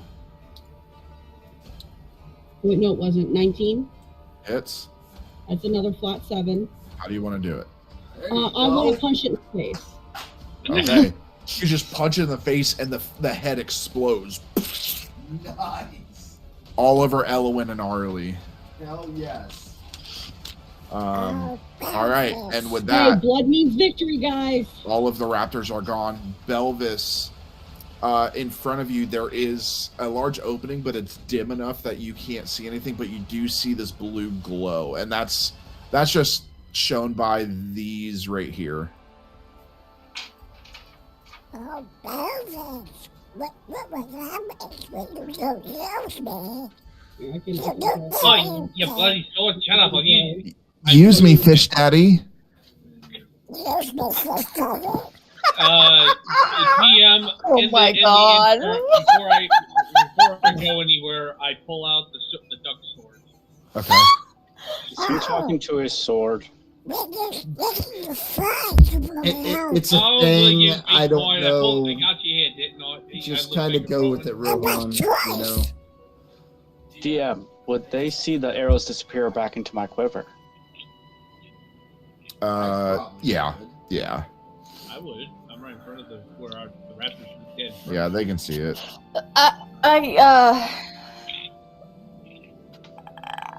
I move up to Rohan. I'm like, all right. And I'm trying to be quiet. And I'm like, okay, is there anything else in here we need to worry about? Rohan, you don't know. You haven't been in this cave in a while. You knew that raptors are around. You're not sure what else is here. Let's put it this way. I think death is around every corner. Because I don't know. I'm gonna. Okay, that's par for the course for us. Oh, sorry.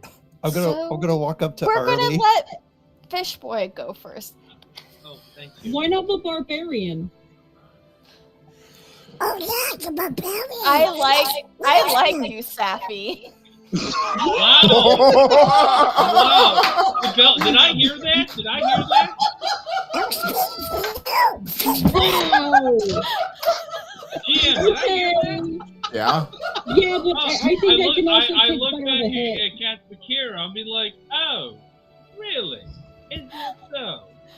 I'm going to move sheathe on my ahead, sword and I just trying to be step back and quiet to be get away like- from all the noise. You can do it. All right. So, Safi, are you gonna move Yeah, forward? I'll lead. I'll have my Okay. guard up. So again, you see a dark cavern, but you can see the blue glow of the Austrium. Okay. I how much further am I just going like ahead of them, or am I just leading? I guess you're leading. I don't know. That's up to them. I don't know if Rohan wants to be the bait again. Totally. No. Let's We're put the going to ranger go on. ahead and let Safi go 50 feet ahead of us. Okay. No. No. I mean, Well, I yeah. could I mean, catch I up can to flip her. it. I have No five- problem at 50 Okay. feet. All right, what are we doing? I'll go I'm gonna- ahead and I'll stay on my guard. Okay. As long as someone's moving forward, Rohan's gonna follow. Okay, And so I'm going to everybody's keep sniffing around, see if I smell anything else. everybody's moving forward, Yep. and all of a sudden you hear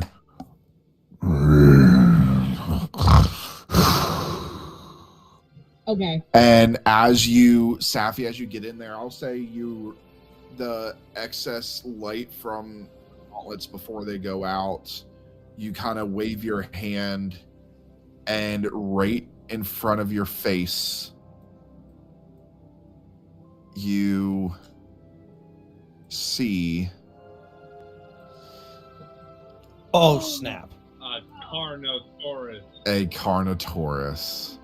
Mm. And with that, everybody roll initiative again. Oh, son of a bitch. Wait. Carnotaurus. Wait. Hold on. Woo! Oh, okay. That's a great initiative. So is it awake? Oh, it's awake. Its face is right down in your face. Okay, that's fine. Okay. Oh, I got a nat 20. Oh, no. Hey. I got that Hey. one as well. I got Oh, a. Yeah, I actually. My All right. dexterity is 15. I got a nat 22, so. That's funny. So did I. Holy shit, okay. All right. So, 25 to 20. Nat I 20. got a 20. Nat 20 for 24. Nat Okay. 20 for 22. Oh, yeah, mine's I 20. got a nat 20 for 23. So, who all got nat 20s? Me? Akira. Bakira, Van, Safi, and the Dino. Mhm. Oh, man. So, Van, yours is what? 24. Okay. Mine's 28. Okay. So, Safi's first, So Safi, then me. then Van. Bakira, what's yours total? 22. Okay, then it's the Carno. Then Bakira. So 25 to 20. Who else? 24. Belvis? 22. Okay, so Rohan. Belvis. 20 to 15. 19 for Elowin, the rat. And then finally Arlie. At the end. Would you get a 1? 3. You got a 3. Oh. All right. All right. Safi's up first with Van on deck. All Let's fight a right. Carno. I would like to frenzy. Okay. And then I'm going to run up to this thing, and I'm going to start punching it. Okay.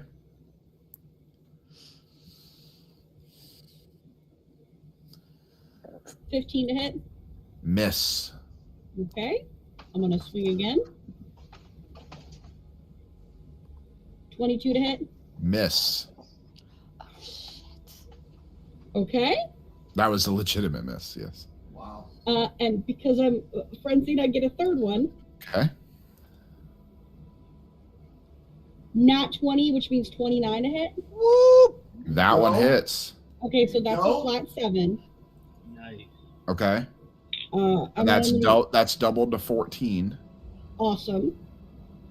And then I'm going to use my flame blade that I get with that. Okay. And that is 13 fire damage. Doubled to 26. Cool. And that is it. Okay. So you run up, you miss the first two, and then that third one you hit, grab the blade on your back, swing, and slice across this large Carno. Van, you are up with the Carno on deck. Okay. I want to slide into about here or thereabout, somewhere where I can throw. For my bonus, I want to wolf out. Nope, sorry, can't do that yet. Bakir and I are discussing those options. So, I'm going to throw a dagger. That is a 26 to hit. That misses. Yeah, okay. That misses.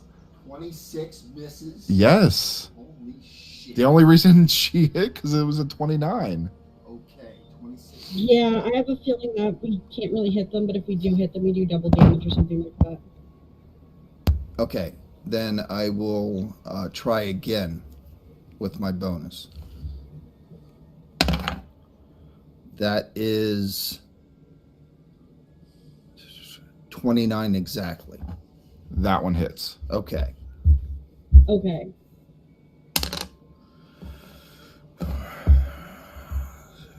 So that's initially 12 points of damage.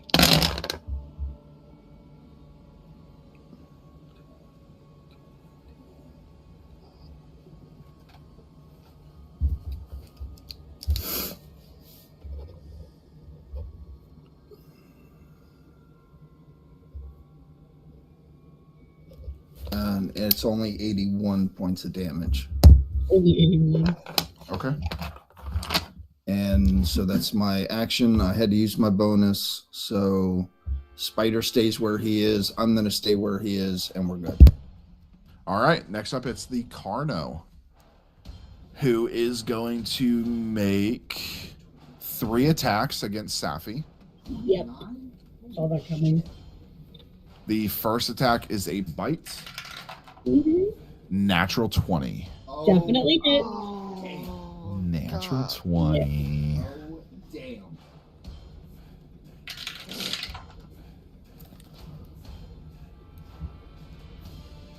38 points of piercing damage. Divided by 2 because I'm raging, right? Mm-hmm. Okay, so it's 19. Then it's going to gore you. Right. That is a 16 to hit. Does not hit. Okay. Then it's going to do a head swipe. That is an 18 to hit. Just hits. Okay. And what is your size? I believe you're medium. Yeah, I think I'm medium. Okay. DM, quick question. Would my shield of faith still be on Safi from last No. time? Oh, wait, I didn't put it on Safi. It was on Rohan. That's Yeah. right. Yeah, sorry. You should put it on Safi. That And, is last until your next 20. It was 20 points of bludgeoning damage, Okay. and you are knocked back 40 feet. Holy shit. Okay. Back into these guys. Well, you're actually back here. So it bites you. The first one tries to gore you with the horns on its head, and you dodge out of the way. But then it swings its entire head, and just you feel your chest almost cave in as you fly backwards. Right in the scar. It is then going to move forward. He's no joke. And it is going to take its second set of attacks on Belvis. Actually, I'm sorry. No. He likes fish. On Van. It can reach its head in there. Okay. Yeah, because he has... Yeah, he can reach his head in there. All right, so on Van... first is a bite. That is a 26 to hit. Miss. Hits.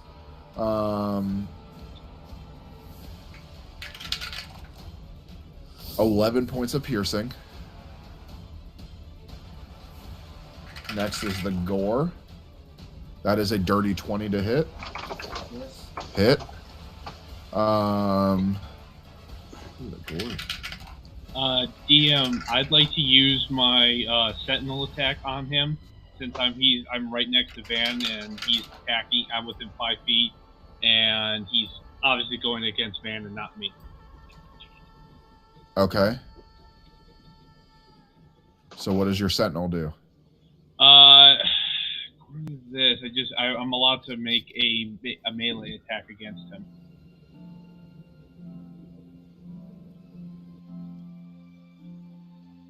I think your sentinel.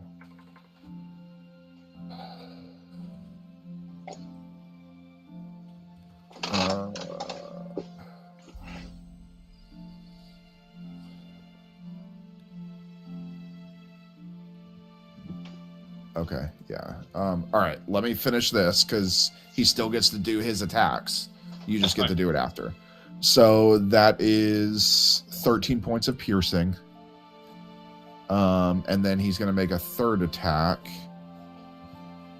with his head swipe. That is a 25 to hit. Just hits. Which is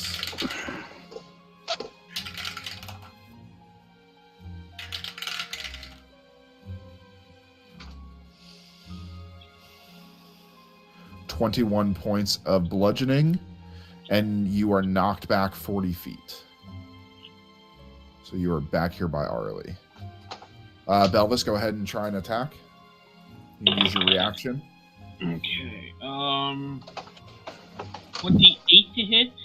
Hits. All right. I'm using the duck sword on this one.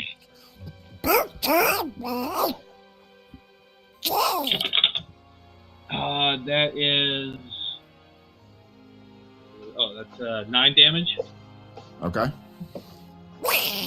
So with the duck sword, obviously, I'm kind of against the wall. I just kind of have the sword, and I just kind of try and jab it at the thing's eye or wherever I can reach within its head. And I kind of try and just push it away. All right.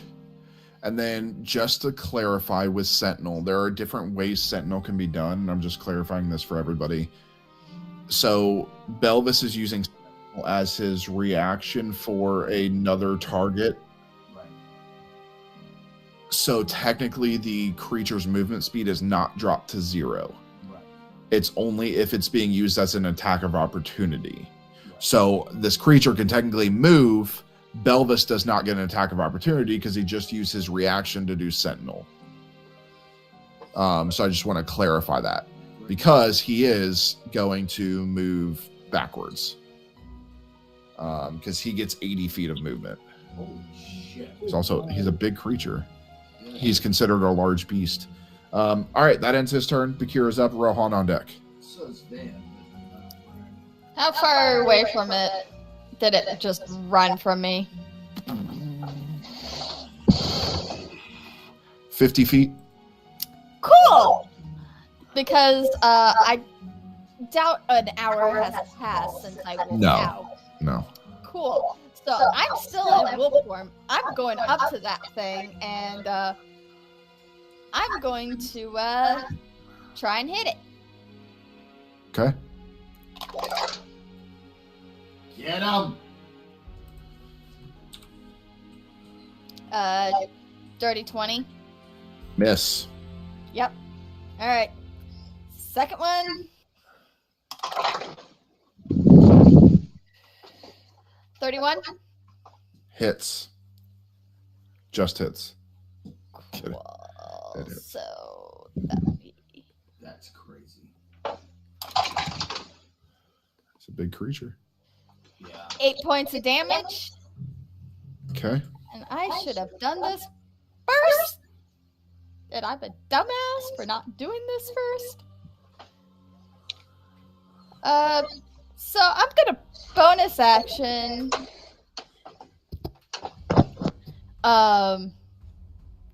Crimson Right. Okay. I should have done this before I hit the damn thing. And take 5 points of damage. And I'm going to endue my... God damn it, where is it? I'm going to endue it with... I think I chose Frost. Where did I put... Where's that? Hold on.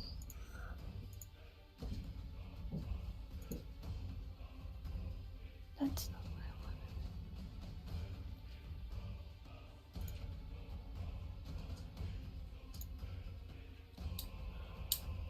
I wanted. Why can I not find what kind of...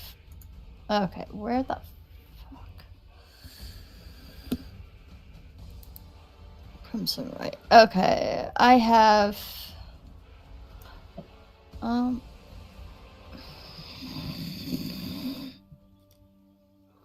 This is aggravating. Why? Okay, let me... Okay. I'm gonna endue my claws with lightning. Okay. There you go. All right.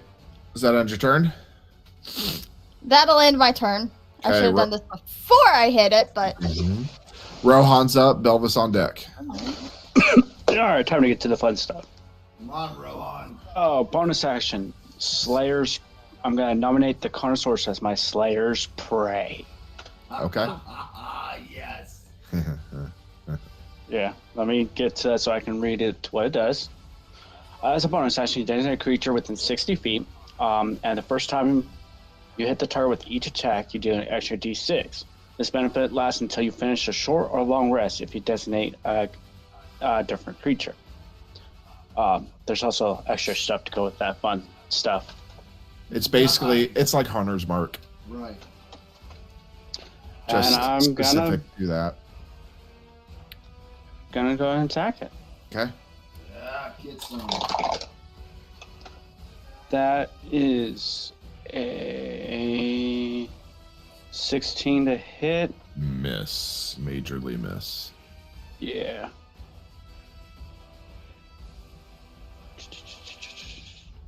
So your arrow tink goes wide and bounces off one of the walls. Oh, that one's a different miss. That's a 15. Yeah, that Oh, one well, missed that- you. Again, tink bounces off the wall. It's all right, Rohan. Belvis has that problem too. Rohan, noticing though, seeing that it had to stick its head in the crevice, is not wanting to deal with the bullshit, as he's gonna move back some. Okay.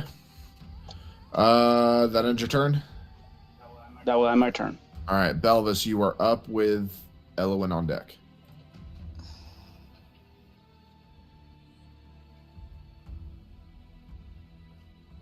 You're muted. I know. How far away from am I DM? You are 45 feet.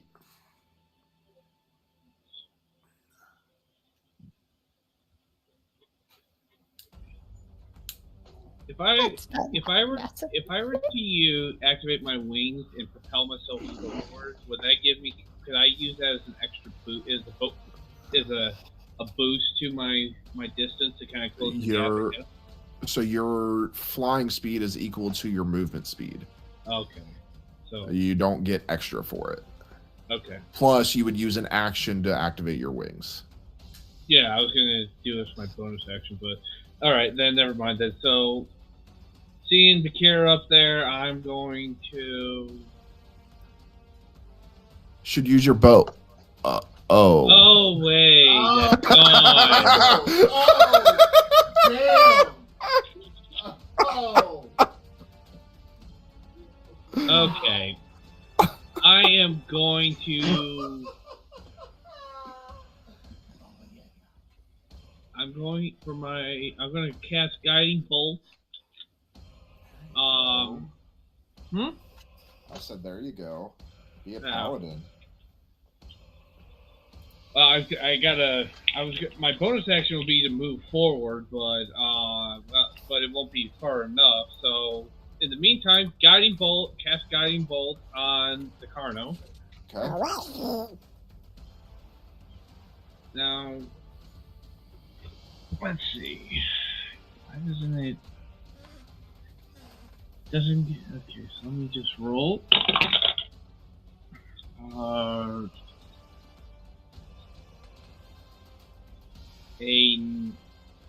Just a 19. Miss. Okay.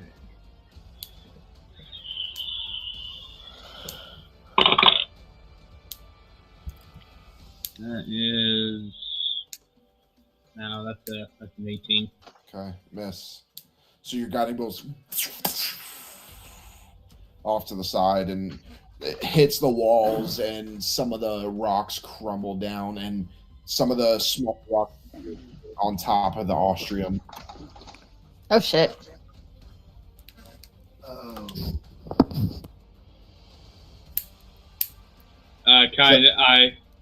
For my bonus action, I'm going to move up. Let's say 30 feet. You know that doesn't take a bonus action. That's just a movement. Oh, okay. I'll move up 30. Okay, so I'll move up 30 feet. Okay, yeah. That ends your turn? That ends my turn. Okay.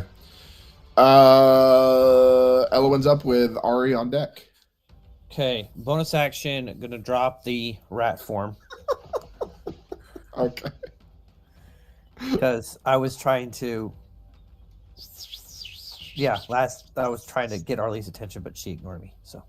But and then I'm going to navigate 30 feet. Can I get into the opening of the cavern to where I can see the thing? 5, 10, 15, 20. My goal would be like 30. You can get to there. That's literally where I wanted to be. I was like, can you get me like right here if possible? Yeah, you can get there. Oh, can I see it? Yeah. Okay. I since it costs a bonus action to drop it, I'm gonna drop the wild shape. I am going to see here. It's gonna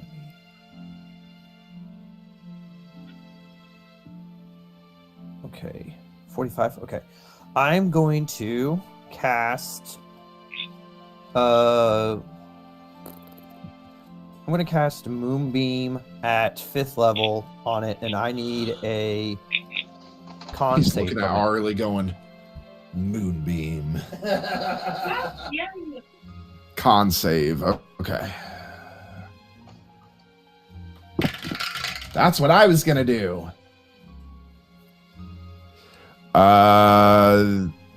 That's a 7. It failed. It takes... She's gonna be so mad if you kill this thing. Takes 29 points of radiant damage. How do you... I'm kidding.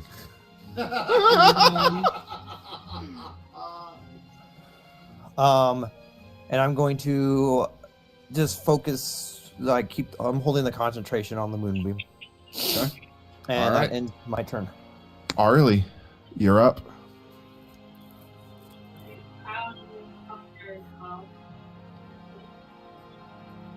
Oops.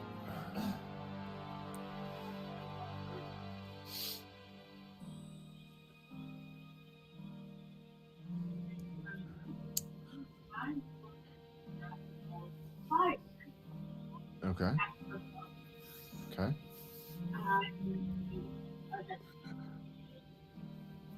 I'm sorry, did you say a duck save? Wow. That is a What'd you say, dear? 13.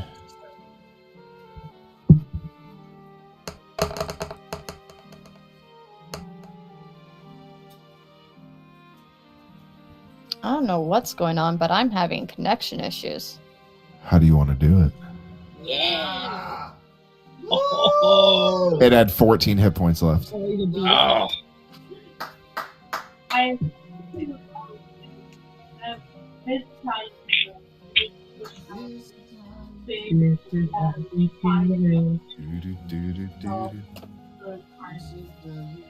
And the cardinal just sizzles as it disintegrates into ash. I'm gonna look down. I'm gonna look down at Arlie and like it was never a competition. I'm sorry I let you down. And I'm Fuck just gonna, you, like, asshole. just gonna walk out into the cavern. Just Okay. I shake my head in disappointment, like, that was a chance to have dinner. Could have had some roasted diner tonight. All right, so I will give. okay, so the cavern is clear. You guys can get to the Austrium. I'm gonna shove a whole bunch of it in my pocket so that we have enough. Okay, so this stuff There's isn't like a big one. small. It's big. The ores of Austrium are about this big each. Okay. How much does it weigh? I want to try to carry as much as I can. One singular ore of Austrium is about 15 pounds. All right, I am going to try to carry 4 of them. Okay. Give me a strength check. Oh, wait, oops, accidentally put that I'm going on to the- tell you your That was wrong. your DC for your strength checks. So each one weighs 15 pounds, okay? Yeah. It is half of the weight times however many you're carrying is what your DC is Okay. for your strength check. So let's say 7 pounds times however many you're carrying. So for you, your DC is 28, Safi. Okay, so I only got 21, so I'm gonna have to drop one. Correct. So you can take 3. I would Things are like heavy, to do. and you got to remember that these things are explosive. I would like to look around to see if. We can't hear you, Really? dear. Really, we can't hear you. I can hear you. I was gonna say I can Okay. hear him. I would like to look around to see if there's anything to carry this stuff I in. can't hear him. There is not. TM, could they fit in the web sack? It's possible. I would It's like gonna to clink into the try. box. Okay. Or we could just put the stuff in the box. Sure. Go ahead and put the Austrium in the box. I mean, I'm talking No. like I walk in No. and walk You out. don't want to put it in the box. DM, DM, That's bad. do we have like Wait, why? I'm confused. It's explosive. It's Yeah, but if I explosive. walk inside and put it in like my room, for example. DM? Is this No, it needs to be. What, Elowen? do we have like ropes and stuff to tie on? So Yeah. I will say, for sake of brevity, it can fit in the web grip rucksack. Okay. So we can And it won't add any weight because of it being dimensional. correct. Okay, so we'll put it in the web sack. Can't say you won't explode that dimension, but we'll see. Right. Just in case, because I don't think was it a very long walk over here. I mean, you guys took the vehicle. Yeah, so I'm gonna carry those 3 just in case something happens to that bag, just so we at Okay. least have 3.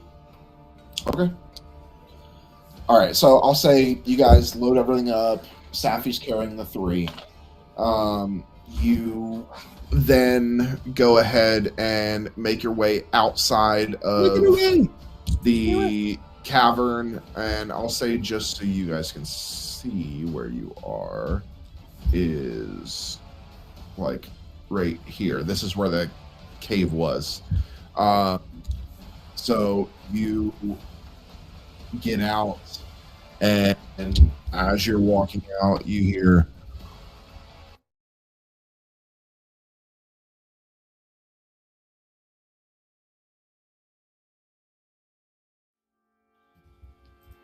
comes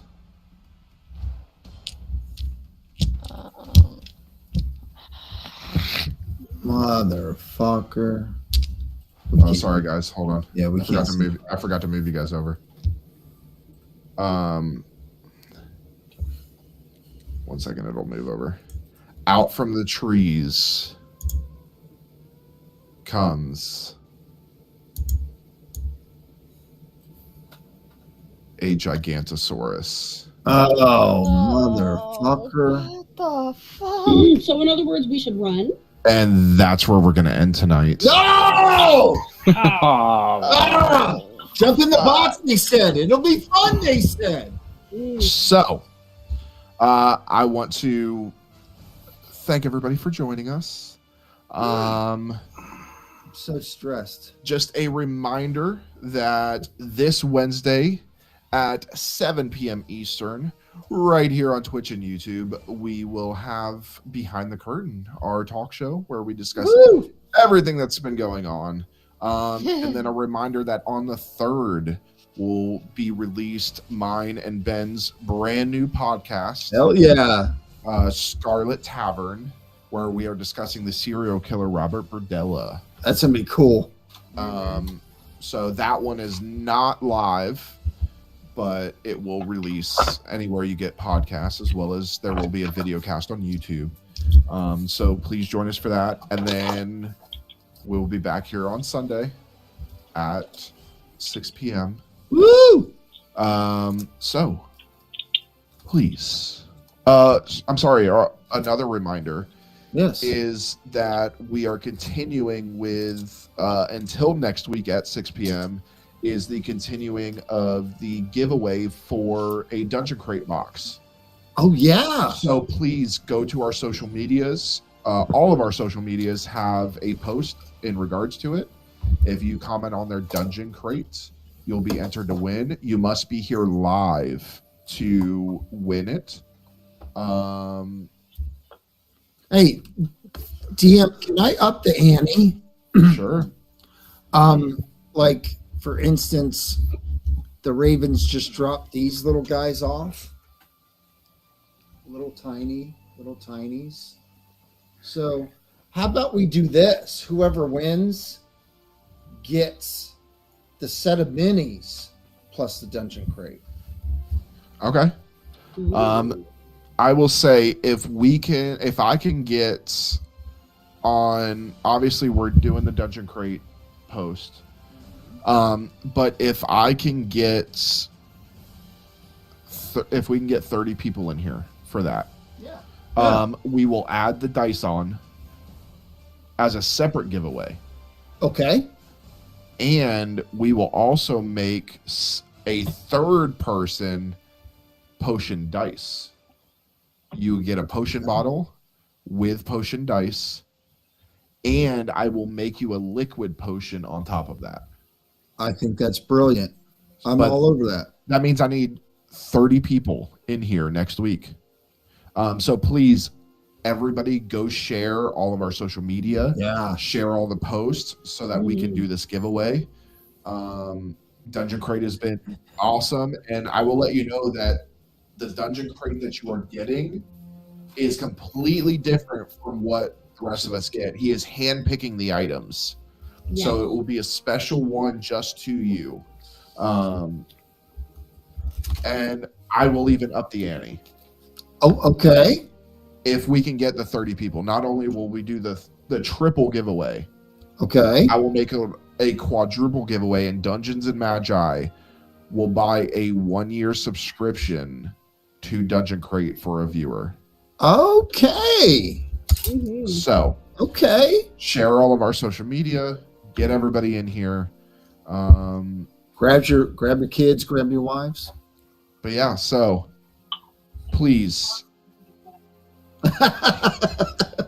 join us next week as we roll the damn dice. Good night, everybody. See you guys. Bye. Bye. Bye.